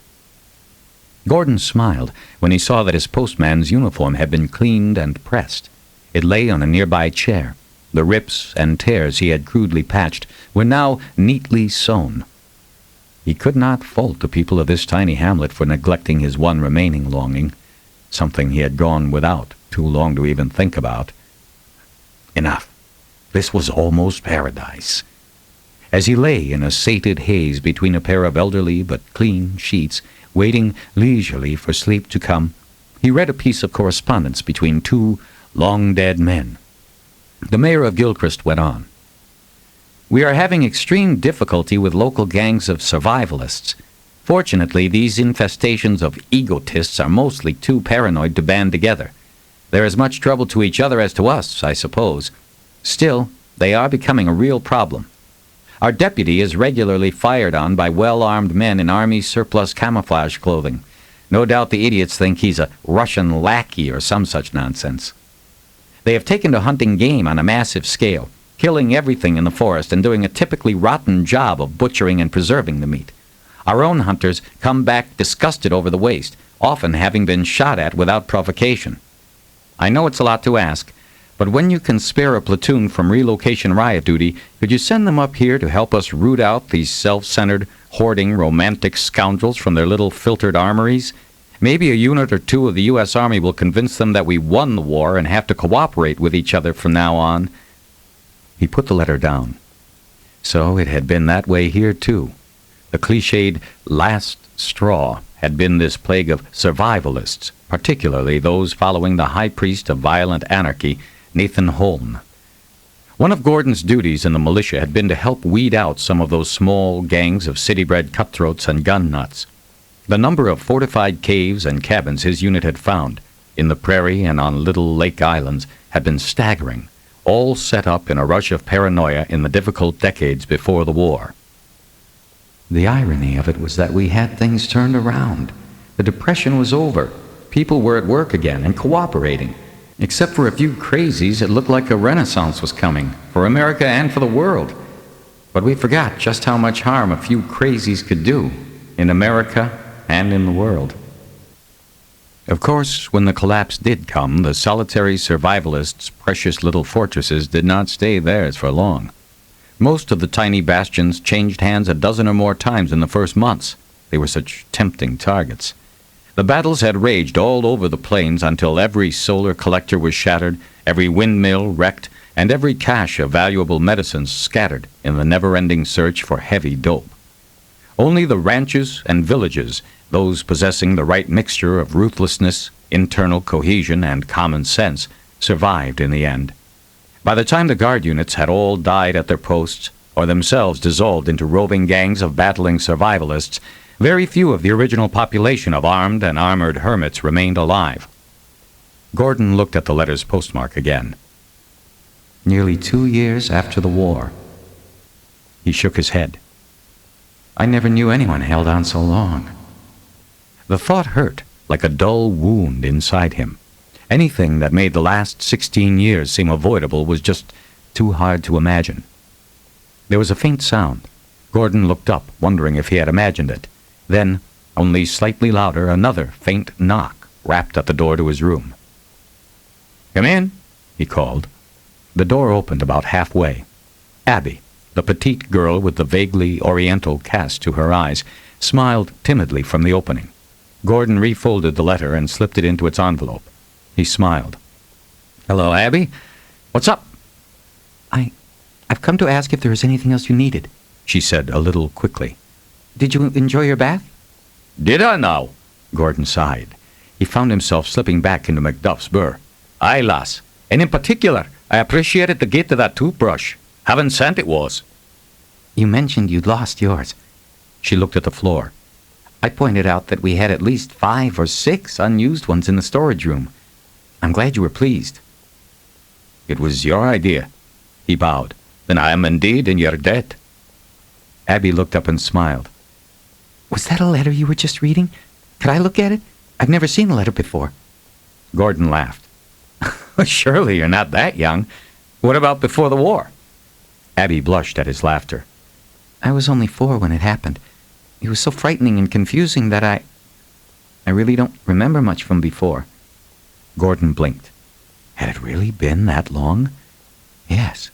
16 years was indeed enough time to have beautiful women in the world who knew nothing but the Dark Age. Amazing, he thought. All right, then.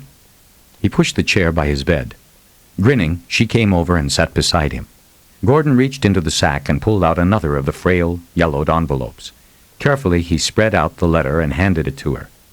Abby looked at it so intently that he thought she was reading the whole thing. She concentrated, her thin eyebrows almost coming together in a crease on her forehead. But finally she handed the letter back. "I guess I can't really read that well. I mean, I can read labels on cans and stuff, but I never had much practice with handwriting and sentences." Her voice dropped at the end. She sounded embarrassed, but in a totally unafraid, trusting fashion, as if he were her confessor. He smiled. "No matter. I'll tell you what it's about." He held the letter up to the candlelight. Abby moved over to sit by his knees on the edge of the bed, her eyes rapt on the pages. It's from one John Briggs of Fort Rock, Oregon, to his former employer in Klamath Falls. I'd guess from the lathe and hobby horse letterhead that Briggs was a retired machinist or carpenter or something. Gordon concentrated on the barely legible handwriting. It seems Mr. Briggs was a pretty nice man.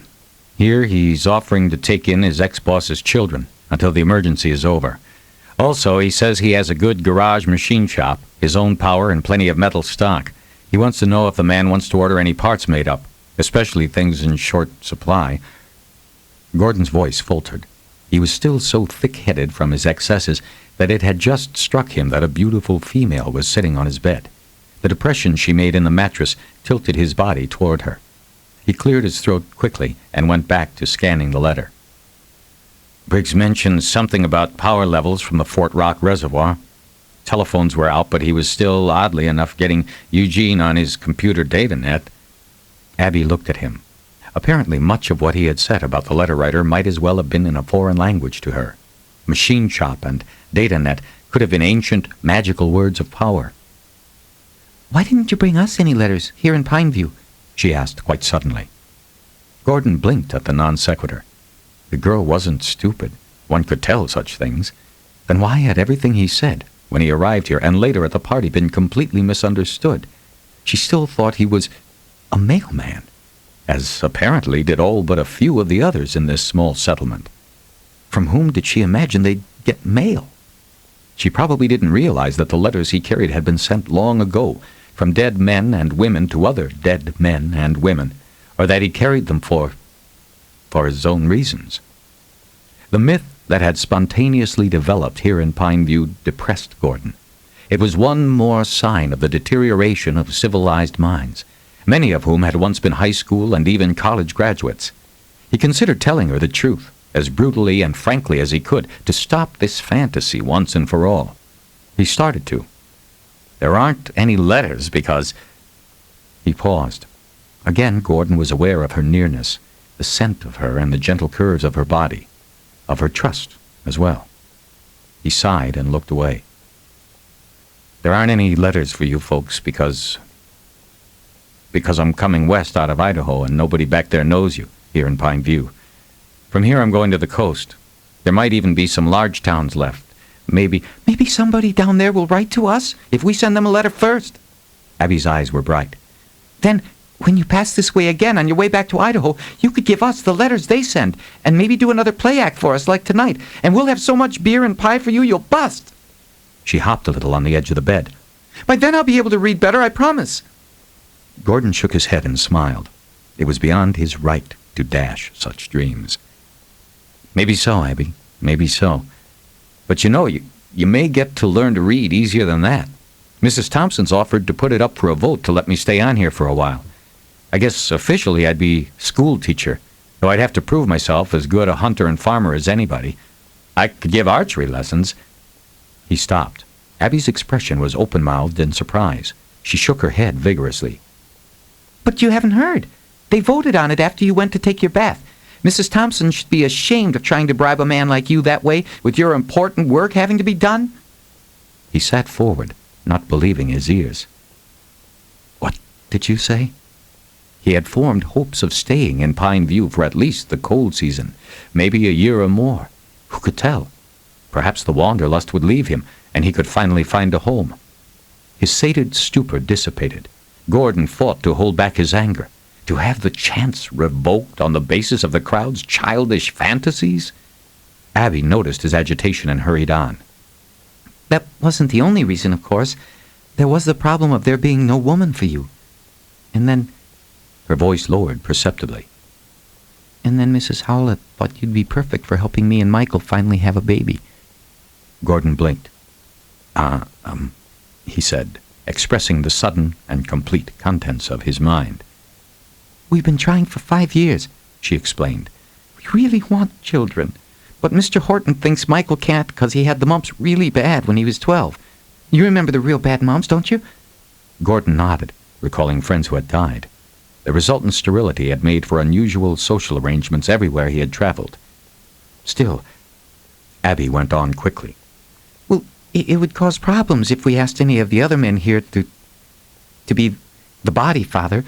I mean, when you live close to people like this, you have to look on the men who aren't your husband as not being really men. At least not that way. I don't think I'd like it, and it might cause trouble. She blushed. Besides, I'll tell you something if you promise to keep a secret. I don't think any of the other men would be able to give Michael the kind of son he deserves. He's really very smart, you know. He's the only one of us youngers who can really read. The flow of strange logic was coming on too fast for Gordon to follow completely.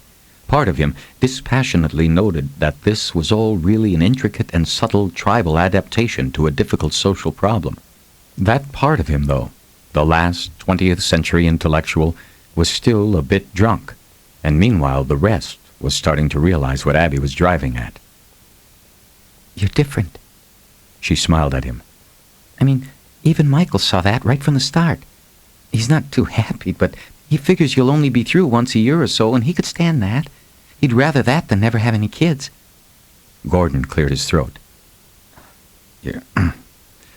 You sure he feels this way? Oh, yes. Why do you think Mrs. Howlett introduced us in that funny way? It was to make it clear without really saying it out loud.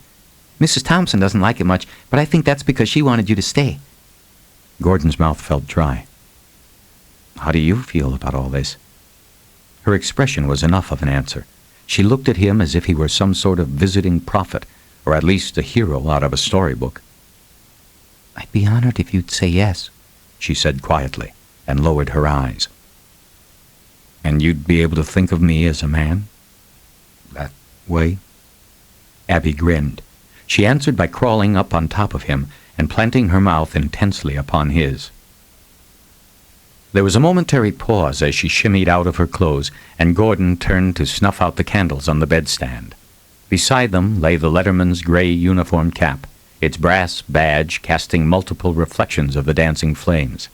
The figure of a rider, hunched forward on horseback before bulging saddlebags, seemed to move at a flickering gallop.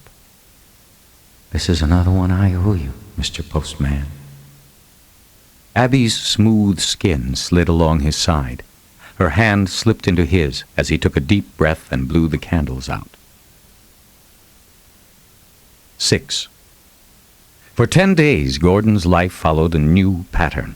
As if to catch up on 6 months' road weariness, he slept late each morning and awoke to find Abby gone, like the night's dreams. Yet her warmth and scent lingered on the sheets when he stretched and opened his eyes. The sunshine streaming through his eastward-facing window was like something new, a springtime in his heart, and not really early autumn at all. He rarely saw her during the day as he washed and helped with chores until noon, chopping and stacking wood for the community supply and digging a deep pit for a new outhouse. When most of the village gathered for the main meal of the day, Abby returned from tending the flocks. But she spent lunchtime with the younger children, relieving old one-legged Mr. Loathes, their work supervisor. The little ones laughed as she kidded them, plucking the wool that coated their clothes from a morning spent carding skeins for the winter spinning, helping them keep the gray strands out of their food. She barely glanced at Gordon, but that brief smile was enough. He knew he had no rights beyond these few days, and yet a shared look in the daylight made him feel that it was all real, and not just a dream. Afternoons he conferred with Mrs. Thompson and the other village leaders, helping them inventory books and other long-neglected salvage. At intervals he gave reading and archery lessons. One day he and Mrs. Thompson traded methods in the art of field medicine while treating a man clawed by a tiger, what the locals called that new strain of mountain lion which had bred with leopards escaped from zoos in the post-war chaos. The trapper had surprised the beast with its kill, but fortunately it had only batted him into the brush and let him run away. Gordon and the village matriarch felt sure the wound would heal. In the evenings, all of Pineview gathered in the big garage, and Gordon recited stories by Twain and Sales and Keeler. He led them in singing old folk songs and lovingly remembered commercial jingles and in playing Remember When. Then it was time for drama. Dressed in scrap and foil, he was John Paul Jones, shouting defiance from the deck of the Bonan Richard. He was Anton Perceval, exploring the dangers of a faraway world and the depths of his own potential with a mad robot companion. And he was Dr. Hudson, wading through the horror of the Kenyan conflict to treat the victims of biological war. At first, Gordon always felt uneasy, putting on a flimsy costume and stomping across the makeshift stage, waving his arms, shouting lines only vaguely recalled or made up on the spot. He had never really admired play acting as a profession, even before the Great War. But it had got him halfway across a continent, and he was good at it. He felt the rapt gaze of the audience, their hunger for wonder and something of the world beyond their narrow valley, and their eagerness warmed him to the task. Pock-scarred and wounded, bent from year after year of back-breaking labor merely to survive, they looked up, the need greatest in eyes clouded with age, a yearning for help doing what they could no longer accomplish alone, remembering. Wrapped in his roles, he gave them bits and pieces of lost romance, and by the time the last lines of his soliloquy faded, he too was able to forget the present, at least for a while. Each night, after he retired, she came to him. For a while she would sit on the edge of his bed and talk of her life, about the flocks and the village children, and Michael. She brought him books to ask their meanings, and questioned him about his youth, about the life of a student in the wonderful days before the Doom War. Then, after a time, Abby would smile, put away the dusty volumes, and slide under the covers next to him while he leaned over and took care of the candle. On the 10th morning, she did not slip away with the pre-dawn light, but instead wakened Gordon with a kiss. Good morning, he commented, and reached for her, but Abby pulled away. She picked up her clothes, brushing her breasts across the soft hairs of his flat stomach. I should let you sleep, she told him, but I wanted to ask you something. She held her dress in a ball. What is it? Gordon stuffed the pillow behind his head for support. You're going to be leaving today, aren't you? She asked. Yes, he nodded seriously. It's probably best. I'd like to stay longer, but since I can't, I'd better be heading west again. I know, she nodded seriously. We'll all hate to see you go, but, well, I'm going to meet Michael out at the trapline this evening. I miss him terribly. She touched the side of his face. That doesn't bother you, does it? I mean, it's been wonderful here with you, but he's my husband, and... He smiled and covered her hand. To his amazement, he had little difficulty with his feelings. He was more envious than jealous of Michael. The desperate logic of their desire for children and their obvious love for one another made the situation, in retrospect, as obvious as the need for a clean break at the end.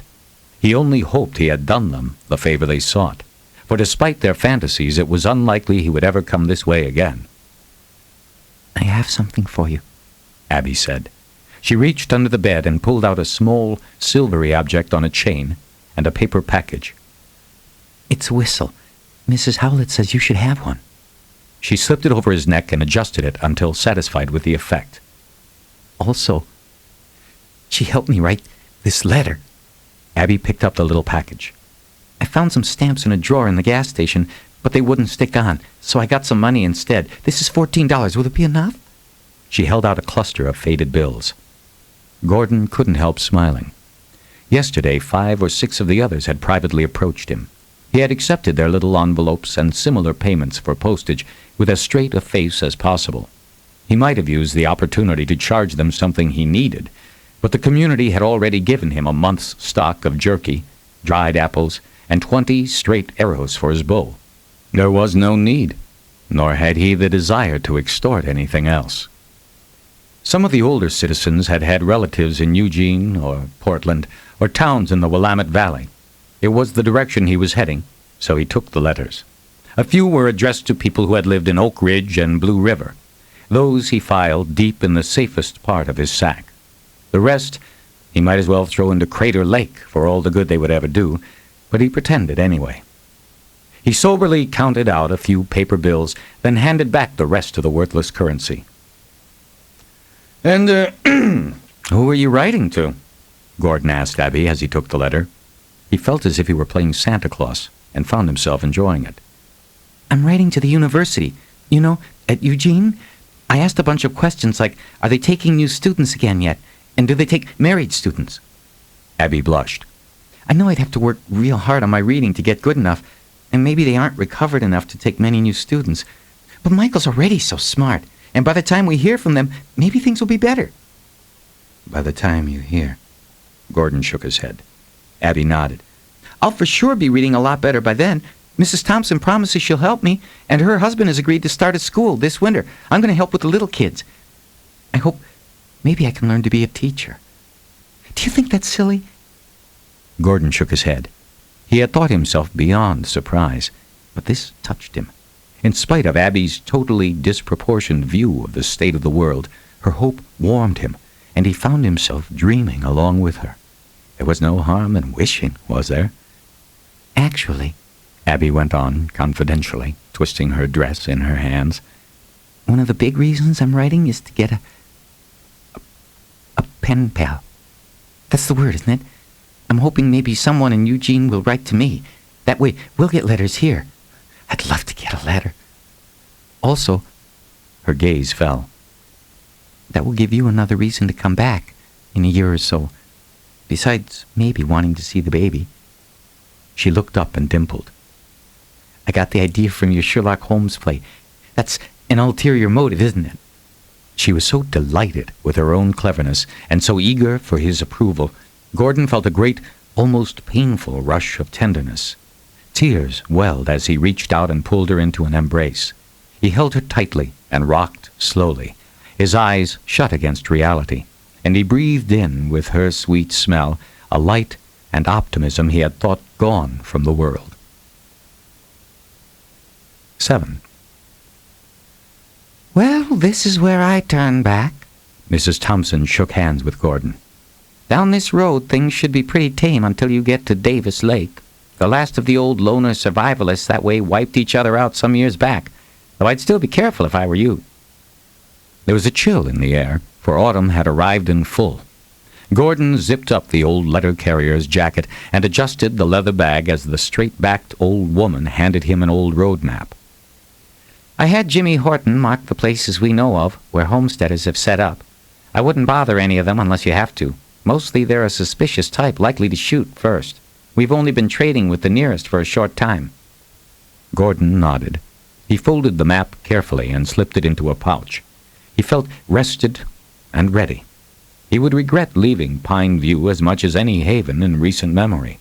But now that he was resigned to going, he actually felt a growing eagerness to be traveling, to see what had happened in the rest of Oregon. In the years since he had left the wreckage of Minnesota, he had found ever wilder signs of the Dark Age, but now he was in a new watershed.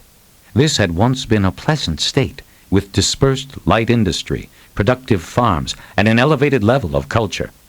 Perhaps it was merely Abby's innocence infecting him, but logically, the Willamette Valley would be the place to look for civilization, if it existed anywhere anymore. He took the old woman's hand once again. Mrs. Thompson, I'm not sure I could ever repay what you people have done for me. She shook her head. Her face was deeply tanned, and so wrinkled Gordon was certain she had to be more than the 50 years she claimed. No, Gordon, you paid your keep. I would have liked it if you could have stayed and helped me get the school going. But now I see maybe it won't be so hard to do it by ourselves. She gazed out over her little valley. You know, we've been living in a kind of daze these last years since the crops have started coming in and the hunting's returned. You can tell how bad things have gotten when a bunch of grown men and women who once had jobs, who read magazines and filled out their own taxes, for heaven's sake, start treating a poor, battered, wandering play actor as if he was something like the Easter Bunny. She looked back at him. Even Jim Horton gave you a couple of letters to deliver, didn't he? Gordon's face felt hot. For a moment he was too embarrassed to face her. Then, all at once, he burst out laughing. He wiped his eyes in relief at having the group fantasy lifted from his shoulders. Mrs. Thompson chuckled as well. Oh, it was harmless, I think. And more than that, you've served as a, that old automobile thing, a catalyst, I think. The children are already exploring ruins for miles around, between chores and supper, bringing me all the books they find. I won't have any trouble making school into a privilege. Imagine punishing them by suspending them from class. I hope Bobby and I handle it right. I wish you the best of luck, Mrs. Thompson, Gordon said sincerely. God, it would be nice to see a light somewhere in all this desolation. Right, son. That'd be bliss. Mrs. Thompson sighed. I'd recommend you wait a year, but come on back. You're kind. You treated my people well, and you're discreet about some things, like that business with Abby and Michael. She frowned momentarily. I think I understand what went on there, and I guess it's for the best. Got to adjust, I suppose. Anyway, like I said, you're always welcome back. Mrs. Thompson turned to go, walked 2 paces, then paused. She half-turned to look back at Gordon. For a moment, her face betrayed a hint of confusion and wonder. You aren't really a postman, are you? She asked suddenly. Gordon smiled. He set the cap, with its bright brass emblem, on his head. If I bring back some letters, you'll know for sure. She nodded, gruffly, then set off up the ruined asphalt road. Gordon watched her until she passed the first bend, then he turned about to the west and the long downgrade toward the Pacific.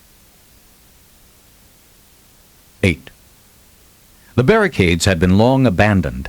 The baffle wall on Highway 58 at the east end of Oak Ridge had weathered into a tumbled tell of concrete debris and curled, rusting steel. The town itself was silent. This end, at least, was clearly long abandoned.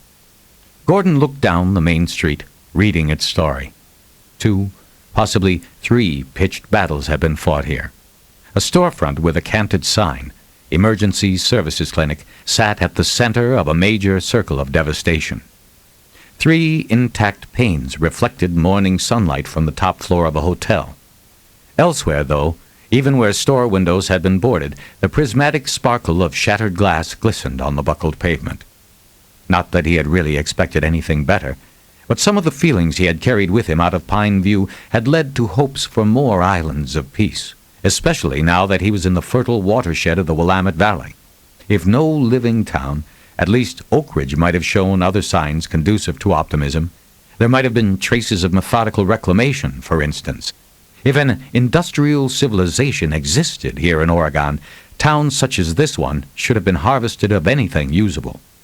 But just 20 yards from his vantage point, Gordon saw the wreckage of a gas station. A big mechanic's tool cabinet lay on its side, its store of wrenches, pliers, and replacement wiring scattered on the oil-stained floor. A row of never-used tires still hung on a rack high above the service lifts. From this, Gordon knew Oak Ridge to be the worst of all possible Oak Ridges, at least from his point of view. The things needed by a machine culture were available at every hand, untouched and rotting, implying there was no such technological society anywhere near.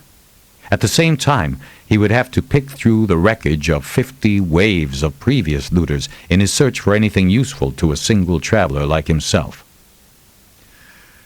Well, I've done it before.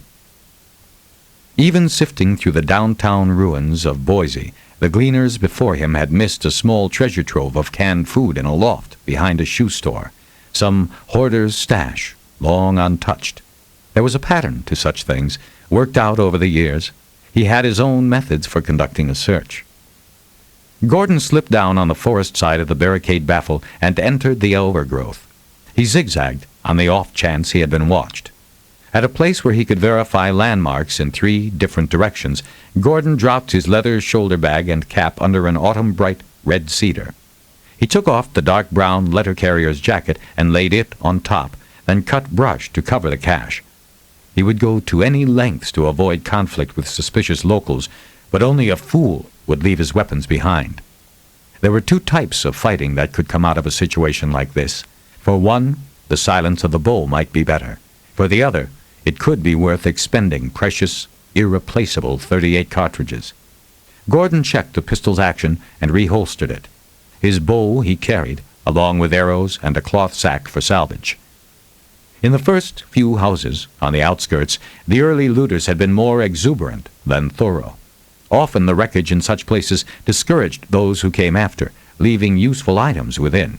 He had found it true often before. Still, by the fourth house, Gordon had a poor collection to show for this theory. His sack contained a pair of boots almost useless from mildew, a magnifying glass, and 2 spools of thread. He had poked into all the usual and some unconventional hoarders' crannies and found no food of any sort. His Pineview jerky wasn't gone, but he had dipped down farther than he liked. His archery was better, and he had bagged a small turkey 2 days ago. Still, if he didn't have better luck gleaning, he might have to give up on the Willamette Valley for now and get to work on a winter hunting cap. What he really wanted was another haven such as Pineview. But fate had been kind enough lately. Too much good luck made Gordon suspicious.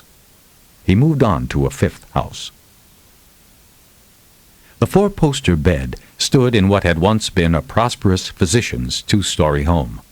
Like the rest of the house, the bedroom had been stripped of nearly everything but the furniture. Nevertheless, as he crouched down over the heavy area rug, Gordon thought he might have found something the earlier looters had missed.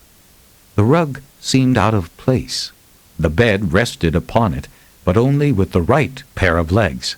The left pair lay directly on the hardwood floor. Either the owner had been sloppy in placing the big oval carpet, or... Gordon put down his burdens and grabbed the edge of the rug. Whew! It's heavy. He started rolling it toward the bed.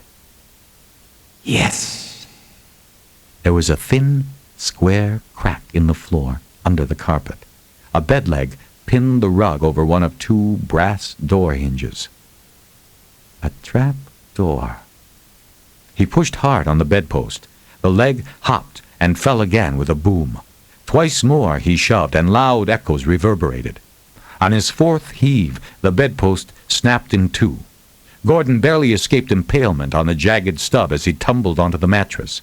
The canopy followed, and the aged bed collapsed in a crash. Gordon cursed, fighting with the smothering shroud. He sneezed violently in a cloud of floating dust. Finally, regaining a bit of sense, he managed to slither out from under the ancient, moldy fabric. He stumbled out of the room, still sputtering and sneezing. The attack subsided slowly. He gripped the upstairs banister, squinting in that torturous, semi-orgasmic state that comes before a whopping sternutation. His ears rang with an extra murmur that seemed almost like voices. "Next thing you'll be hearing church bells," he told himself. The final sneeze came at last, in a loud, "Ah!" Wiping his eyes, he re-entered the bedroom. The trapdoor lay fully exposed, layered under a new coating of dust. Gordon had to pry the edge of the secret panel. Finally, it lifted with a high, rusty screech. Again, it seemed as though some of the sound came from outside the house. But when he stopped and listened carefully, Gordon heard nothing. Impatiently, he bent down and brushed aside cobwebs to peer into the cache.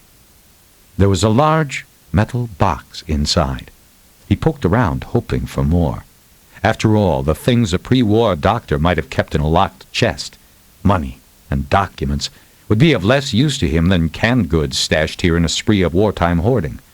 But there was nothing other than the box. Gordon hauled it out, puffing. Good. It's heavy.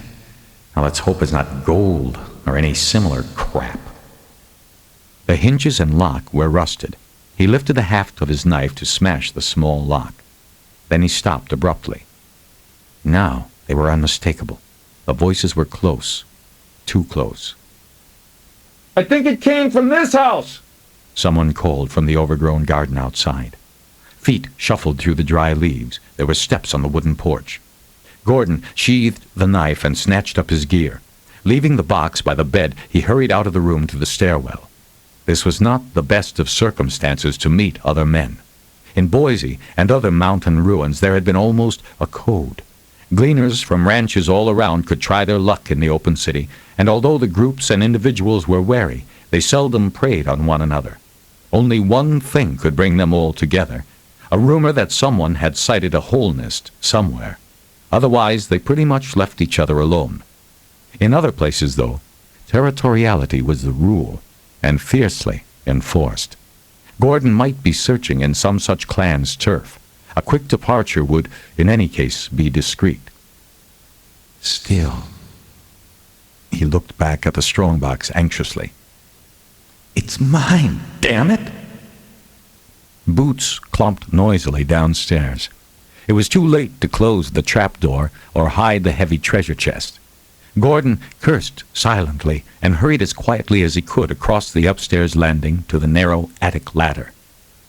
The top floor was little more than a simple A-frame garret. He had searched among the useless mementos here earlier. Now, all he wanted was a hiding place. Gordon kept near the sloping walls to avoid creaks in the floorboards. He chose a trunk near a small, gabled window, and there laid his sack and quiver. Quickly, he strung his bow. Would they search?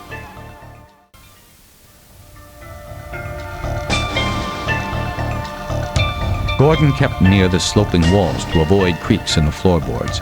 He chose a trunk near a small, gabled window, and there laid his sack and quiver. Quickly, he strung his bow. Would they search? In that case, the strongbox would certainly attract attention. If so, would they take it as an offering and leave him a share of whatever it contained? He had known such things to happen in places where a primitive sort of honor system worked. He had the drop on anyone entering the attic, although it was dubious how much good that would do, cornered in a wooden building. The locals doubtless retained, even in the middle of a dark age, the craft of fire-making. At least 3 pairs of booted feet could be heard now. In rapid, hollow steps, they took the stairs, skirmishing up one landing at a time. When everyone was on the second floor, Gordon heard a shout. "Hey, Carl!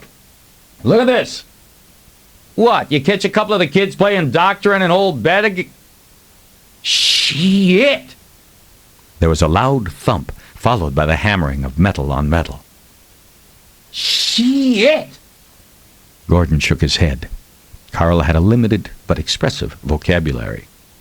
There were shuffling and tearing sounds, accompanied by more scatological exclamations. At last, though, a third voice spoke up loudly. "Sure was nice of that fella, finding this for us. Wish we could thank him. Ought to get to know him so we don't shoot first if we ever see him again." If that was bait, Gordon wasn't taking. He waited. "Well, at least he deserves a warning," the first voice said, even louder. "We got a shoot first rule in Oak Ridge. He better scat before someone puts a hole in him bigger than the gap between a survivalist's ears." Gordon nodded, taking the warning at face value. The footsteps receded. They echoed down the stairwell, then out onto the wooden porch. From the gable overlooking the front entrance, Gordon saw 3 men leave the house and walk toward the surrounding hemlock grove. They carried rifles and bulging canvas day packs. He hurried to the other windows as they disappeared into the woods, but saw no other motion, no signs of anyone doubling back from another side. There had been 3 pairs of feet. He was sure of it. 3 voices. And it wasn't likely only one man would stay in ambush anyway. Still, Gordon was careful as he moved out. He lay down beside the open attic trapdoor, his bow, bag, and quiver next to him, and crawled until his head and shoulders extended out over the opening, slightly above the level of the floor. He drew his revolver, held it out in front of him, and then let gravity swing his head and torso suddenly downward in a fashion an ambusher would hardly expect. As the blood rushed to his head, Gordon was primed to snap off 6 quick shots at anything that moved. Nothing did. There was nobody in the second-floor hallway. He reached for the canvas bag, never taking his gaze from the hallway, and dropped it to clatter on the landing. The sound triggered no ambush. Gordon took up his gear and dropped to the next level in a crouch. He quickly moved down the hall, skirmish style. The strongbox lay open and empty next to the bed, beside it a scattering of paper trash. As he had expected, there were such curiosities as stock certificates, a stamp collection, and the deed to this house. But some of the other debris was different. A torn cardboard container, the cellophane wrapper newly removed, colorfully depicted a pair of happy canoeists with their new collapsible rifle. Gordon looked at the weapon pictured on the box and stifled a strangled cry.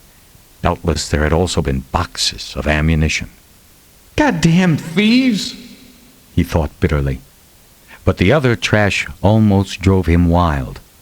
Emperin with codeine, erythromycin, megavitamin complex, morphine.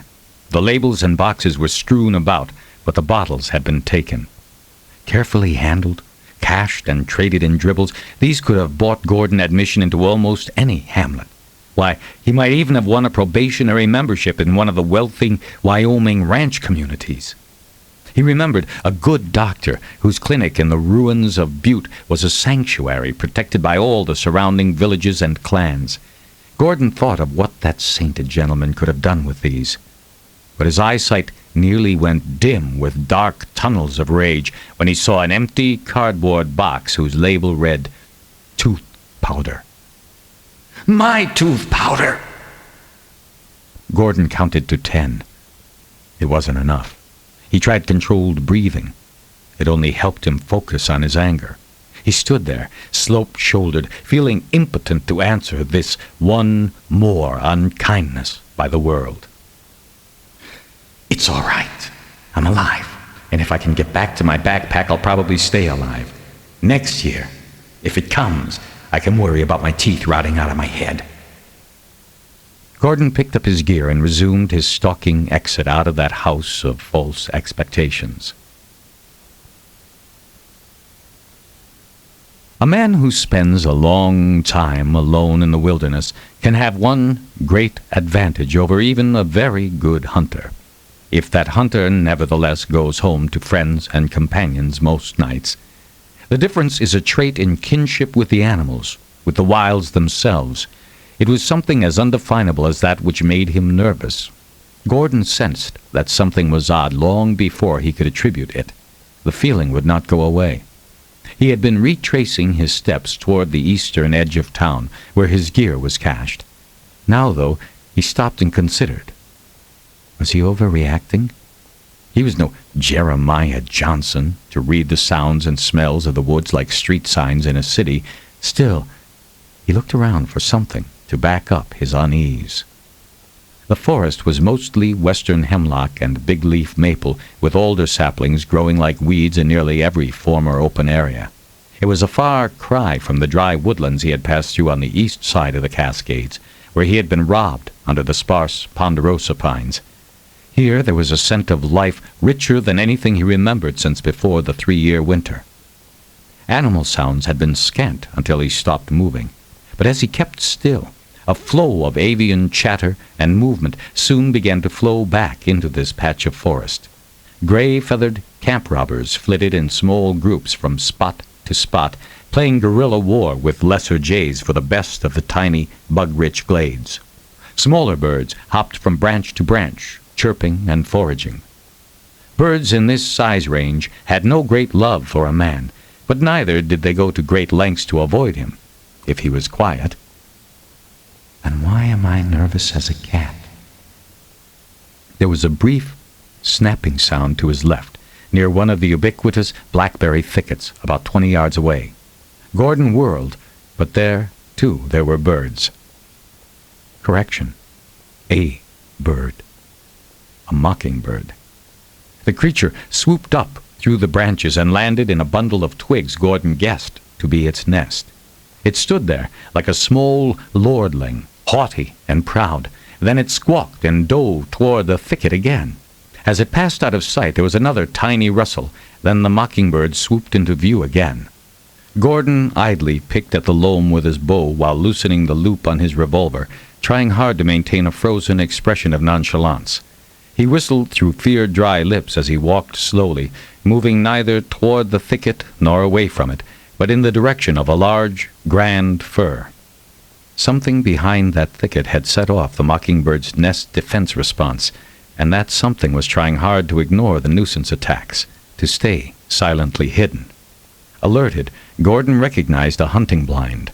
He sauntered with exaggerated carelessness, but as soon as he passed behind the fir, he drew his revolver and ran into the forest at a sharp angle, crouching, trying to keep the bulk of the tree between himself and the blackberry bramble. He remained in the tree's umbra only a moment. Surprise protected him a moment longer.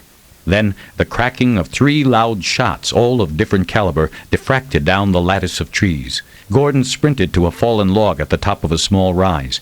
3 more bangs pealed out as he dove over the decaying trunk and hit the ground on the other side to a sharp, snapping sound and stabbing pain in his right arm. He felt a moment's blind panic as the hand holding his revolver cramped.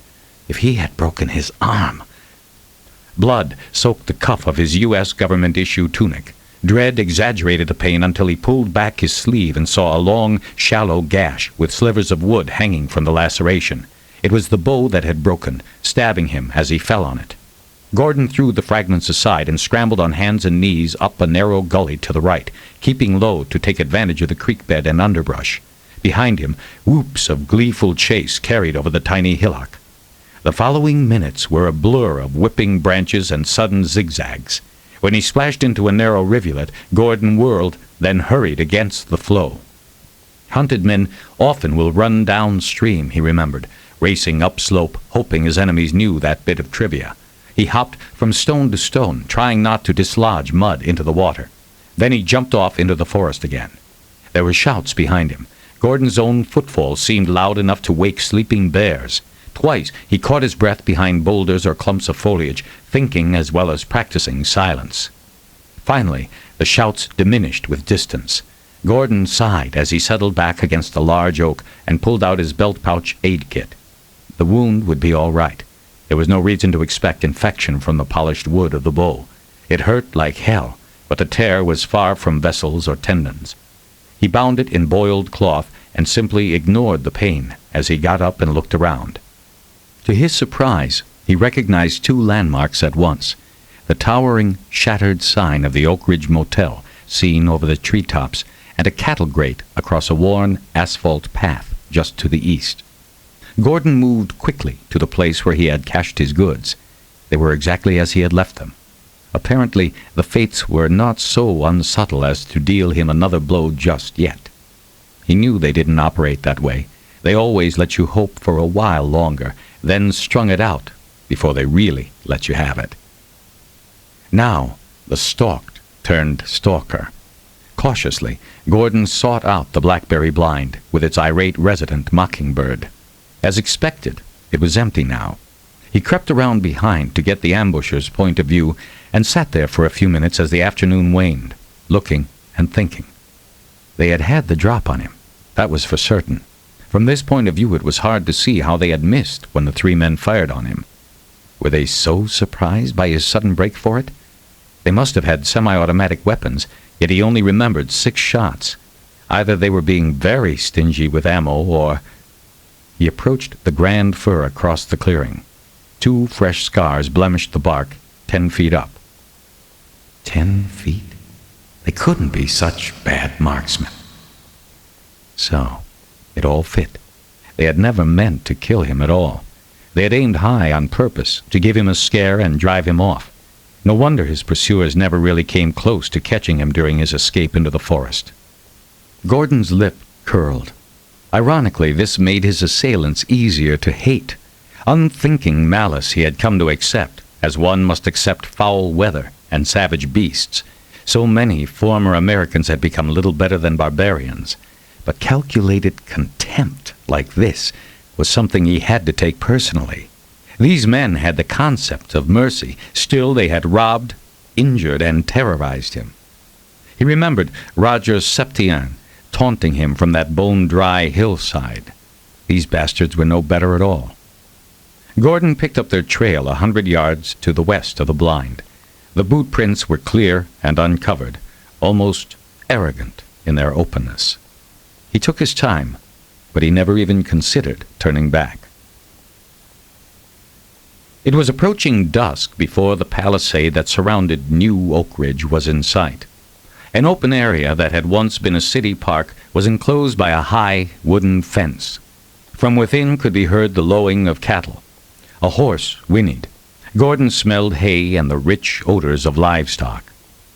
Nearby, a still higher palisade surrounded 3 blocks of what had once been the southwest corner of Oak Ridge town. A row of 2-story buildings, half a block long, took up the center of the village.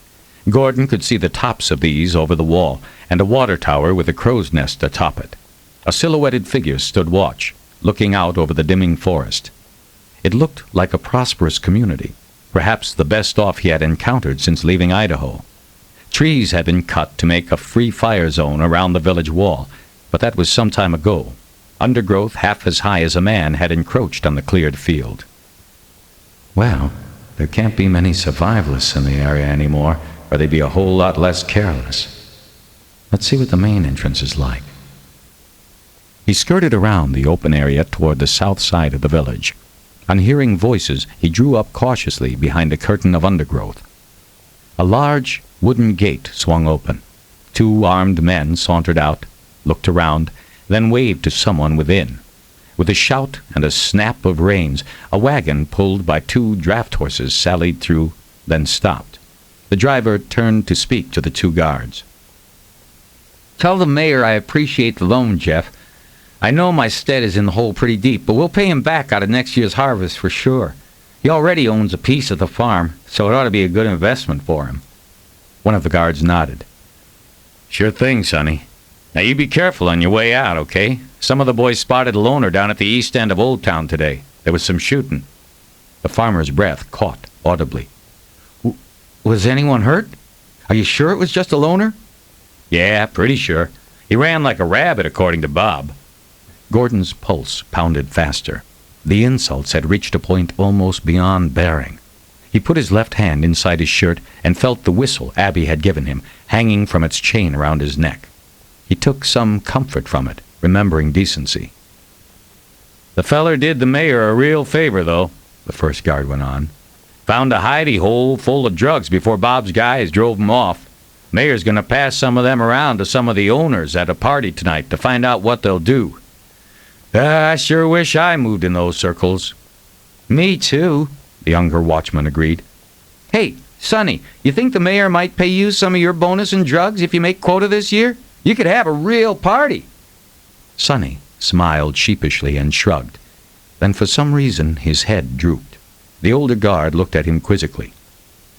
What's the matter? He asked. Sonny shook his head. Gordon could barely hear him when he spoke. We don't wish for very much anymore, do we, Gary? Gary frowned. What do you mean? I mean, as long as we're wishing to be like the mayor's cronies, why don't we wish we had a mayor without cronies at all? Why? Sally and I had 3 girls and 2 boys before the doom, Gary. I remember, Sonny, but Hal and Peter died in the war, but I counted me and Sally blessed that all 3 girls grew up. Blessed? Sonny, it's not your fault. It was just bad luck. Bad luck? The farmer snorted. 1 raped to death when those reavers came through. Peggy dead in childbirth, and my little Susan. She's got gray hair, Gary. She looks like Sally's sister. There was a long stretch of silence. The older guard put his hand on the farmer's arm. I'll bring a jug around tomorrow, Sonny. I promise. We'll talk about the old days, like we used to. The farmer nodded without looking up. He shouted, "Yeah!" and snapped the reins. For a long moment, the guard looked after the creaking wagon, chewing on a grass stem. Finally, he turned to his younger companion. Jimmy, did I ever tell you about Portland? Sonny and I used to go there before the war. They had this mayor, back when I was a kid, who used to pose for... They passed through the gate, out of Gordon's hearing. Under other circumstances, Gordon might have pondered hours over what that one small conversation had revealed about the social structure of Oak Ridge and its environs. The farmer's crop indebtedness, for instance. It was a classic early stage of share-kind serfdom. He had read about things like this in sophomore history tutorial, long ago and in another world. They were features of feudalism. But right now, Gordon had no time for philosophy or sociology. His emotions churned. outrage over what had happened today was nothing next to his anger over the proposed use of the drugs he had found. When he thought of what that doctor in Wyoming could do with such medicines, why, most of the substances wouldn't even make these ignorant savages high. Gordon was fed up. His bandaged right arm throbbed. I'll bet I could scale those walls without much trouble, find the storage hut, and reclaim what I found, along with some extra to make up for the insults, the pain, my broken bow. The image wasn't satisfying enough. Gordon embellished. He envisioned dropping in on the mayor's party and wasting all the power-hungry bastards who were making a midget empire out of this corner of the Dark Age. He imagined acquiring power to do good, power to force these yokels to use the education of their younger days before the learned generation disappeared forever from the world. Why? Why is nobody anywhere taking responsibility for putting things right again? I'd help. I'd dedicate my life to such a leader. But the big dreams all seem to be gone. All the good men, like Lieutenant Van and Drew Sims, died defending them. I must be the only one left who still believes in them. Leaving was out of the question, of course. A combination of pride, obstinacy, and simple gonadal fury rooted him in his tracks. Here he would do battle, and that was that. Maybe there's an idealist's militia in heaven or in hell. I guess I'll find out soon. Fortunately, the war hormones left a little space for his forebrain to choose tactics. As the afternoon faded, he thought about what he was going to do. Gordon stepped back into the shadows, and a branch brushed by, dislodging his cap. He caught it before it fell to the ground, was about to put it back on, but then stopped abruptly and looked at it. The burnished image of a horseman glinted back at him, a brass figure backed by a ribbon motto in Latin. Gordon watched shifting highlights in the shiny emblem, and slowly he smiled. It would be audacious, perhaps much more so than attempting the fence in the darkness, but the idea had a pleasing symmetry that appealed to Gordon. He was probably the last man alive who would choose a path of greater danger purely for aesthetic reasons, and he was glad. If the scheme failed, it would still be spectacular. It required a brief foray into the ruins of old Oak Ridge, beyond the post-war village, to a structure certain to be among the least looted in town. He set the cap back on his head as he moved to take advantage of the remaining light. An hour later, Gordon left the gutted buildings of the old town and stepped briskly along the pitted asphalt road, retracing his steps in the gathering dusk. Taking a long detour through the forest, he came at last to the road Sonny had used, south of the village wall. Now he approached boldly, guided by a solitary lantern hanging over the broad gate. The guard was criminally lax. Gordon came within 30 feet, unchallenged. He saw a shadowy sentry standing on a parapet over near the far end of the palisade, but the idiot was looking the other way.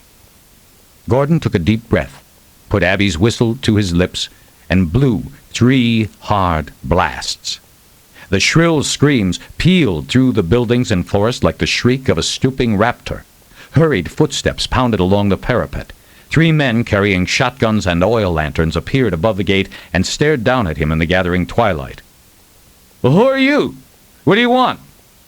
"I must speak with someone in authority," Gordon hailed. "This is official business, and I demand entry to the town of Oak Ridge." That certainly put them off their routine.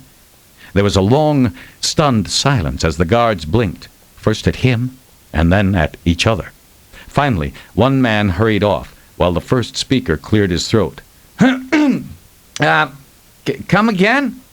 Are you feverish? Have you got the sickness?" Gordon shook his head. "I am not ill. I am tired and hungry and angry over being shot at. But settling all that can wait until I have discharged my duty here."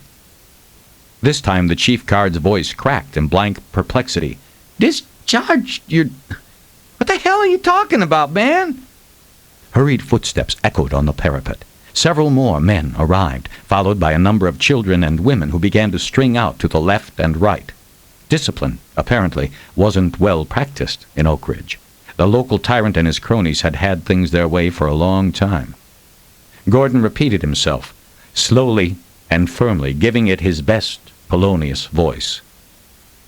I demand to speak with your superiors. You are trying my patience keeping me out here, and it will definitely go into my report. Now get somebody here with authority to open this gate. The crowd thickened until an unbroken forest of silhouettes topped the palisade. They stared down at Gordon as a group of figures appeared on the parapet to the right, carrying lanterns. The onlookers on that side made way for the newcomers. Look, Loner, the chief guard said, you're just asking for a bullet. We got no official business with anyone outside this valley. Haven't since we broke relations with that commie place down at Blakeville years ago. You can bet your ass I'm not bothering the mayor for some crazy... The man turned in surprise as the party of dignitaries reached the gate. Well, Mr. Mayor, I'm sorry about the ruckus, but... I was nearby, anyway. Heard the commotion. What's going on here? The guard gestured. We got a fella out there babbling like nothing I've heard since the crazy times. He must be sick, or one of those loonies that always used to come through. I'll take care of this. In the growing darkness, the new figure leaned over the parapet. I'm the mayor of Oak Ridge, he announced. We don't believe in charity here, but if you're that fellow who found the goodies this afternoon and graciously donated them to my boys, I'll admit we owe you.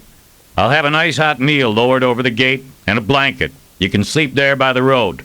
Tomorrow, though, you gotta be gone. We don't want no diseases here. And from what my guards tell me, you must be delirious. Gordon smiled.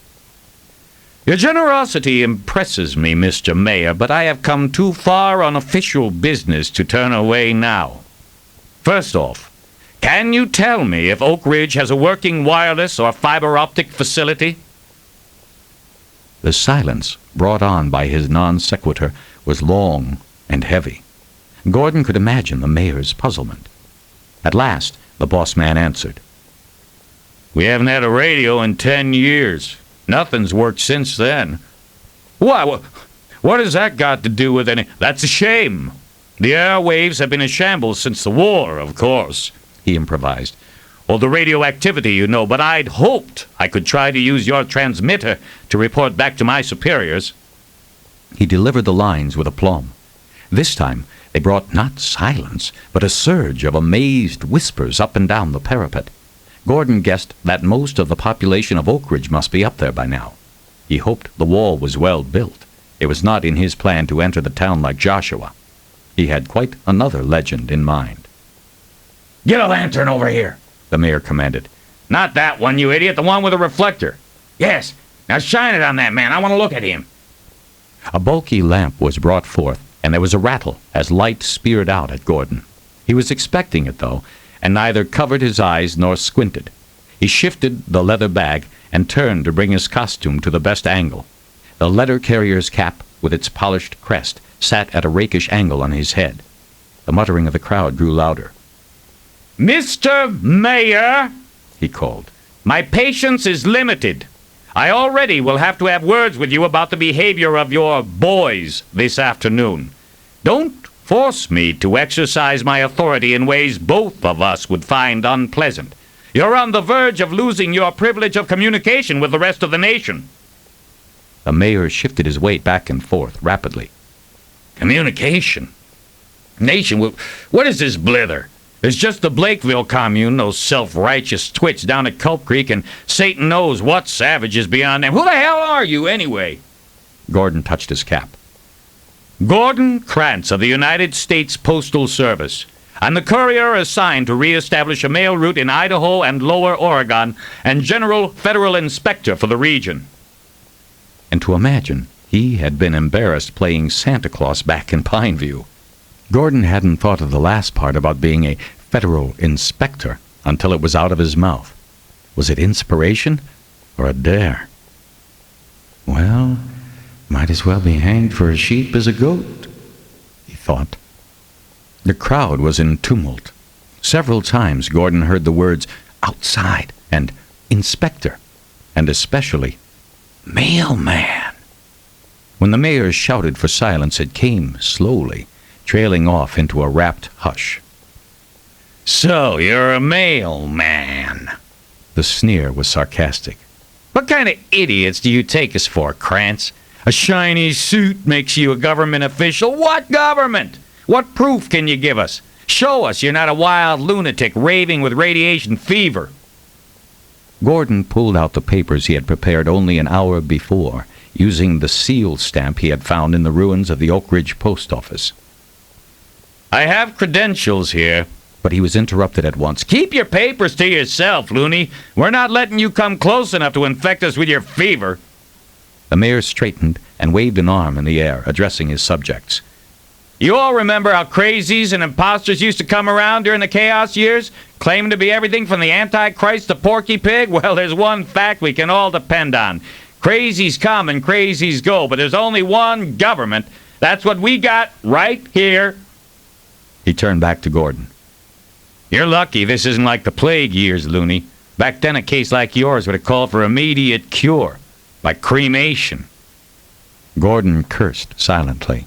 The local tyrant was slick and certainly no easy bluff. If they wouldn't even look at the credentials he had forged, the trip into Old Town this afternoon had been wasted. Gordon was down to his last ace. He smiled for the crowd, but he really wanted to cross his fingers. From a side pocket of the leather bag, he pulled out a small bundle. Gordon made a pretense of shuffling through the packet, squinting at labels he knew by heart. "Is there a Donald Smith here?" he called up at the townspeople. Heads turned left and right in sudden, hushed conversation.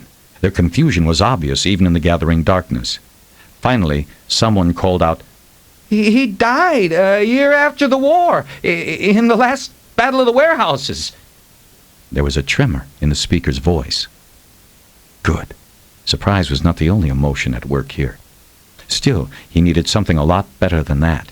The mayor was still staring at him, as perplexed as the others, but when he figured out what Gordon was trying to do, there would be trouble. "Oh, well," Gordon called. "I'll have to confirm that, of course." Before anyone could speak, he hurried on, shuffling the packet in his hand.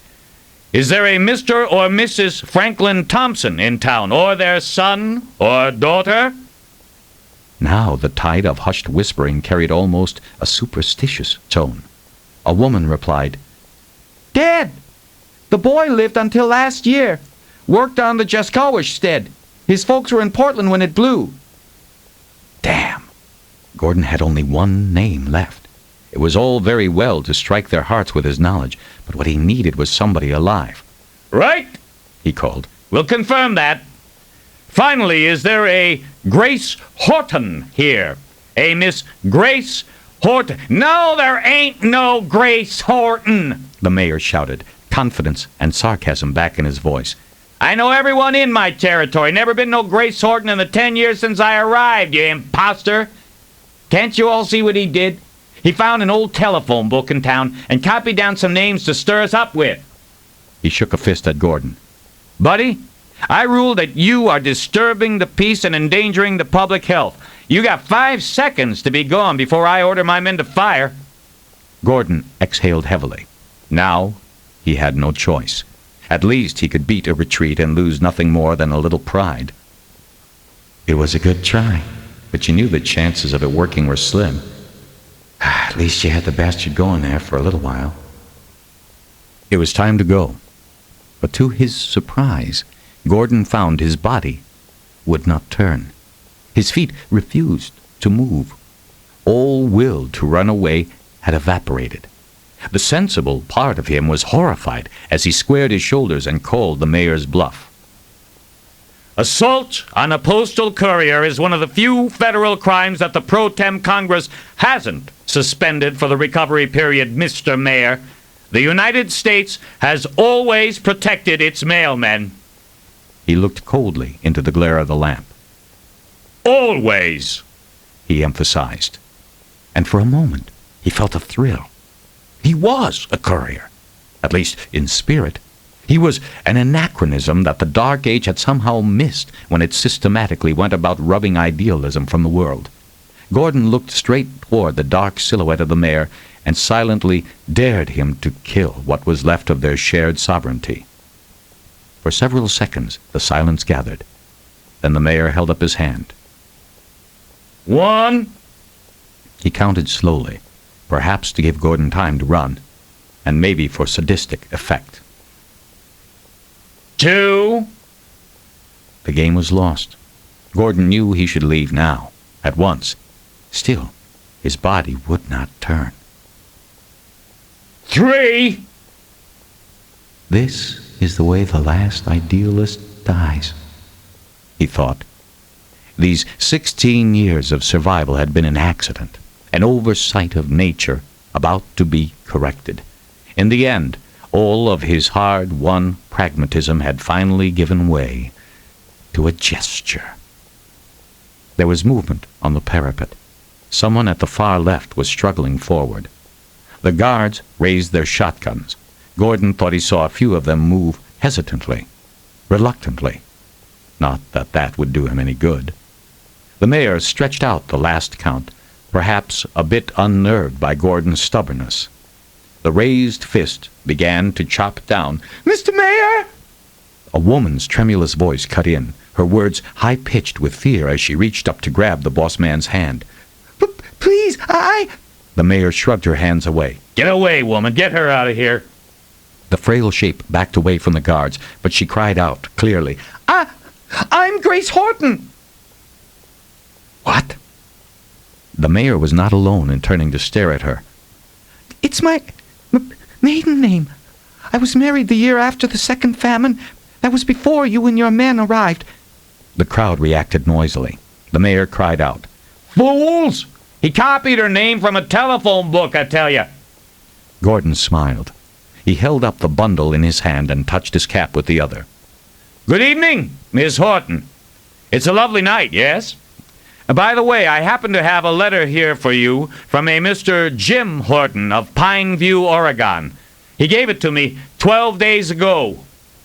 The people on the parapet all seemed to be talking at once. There were sudden motions and excited shouts.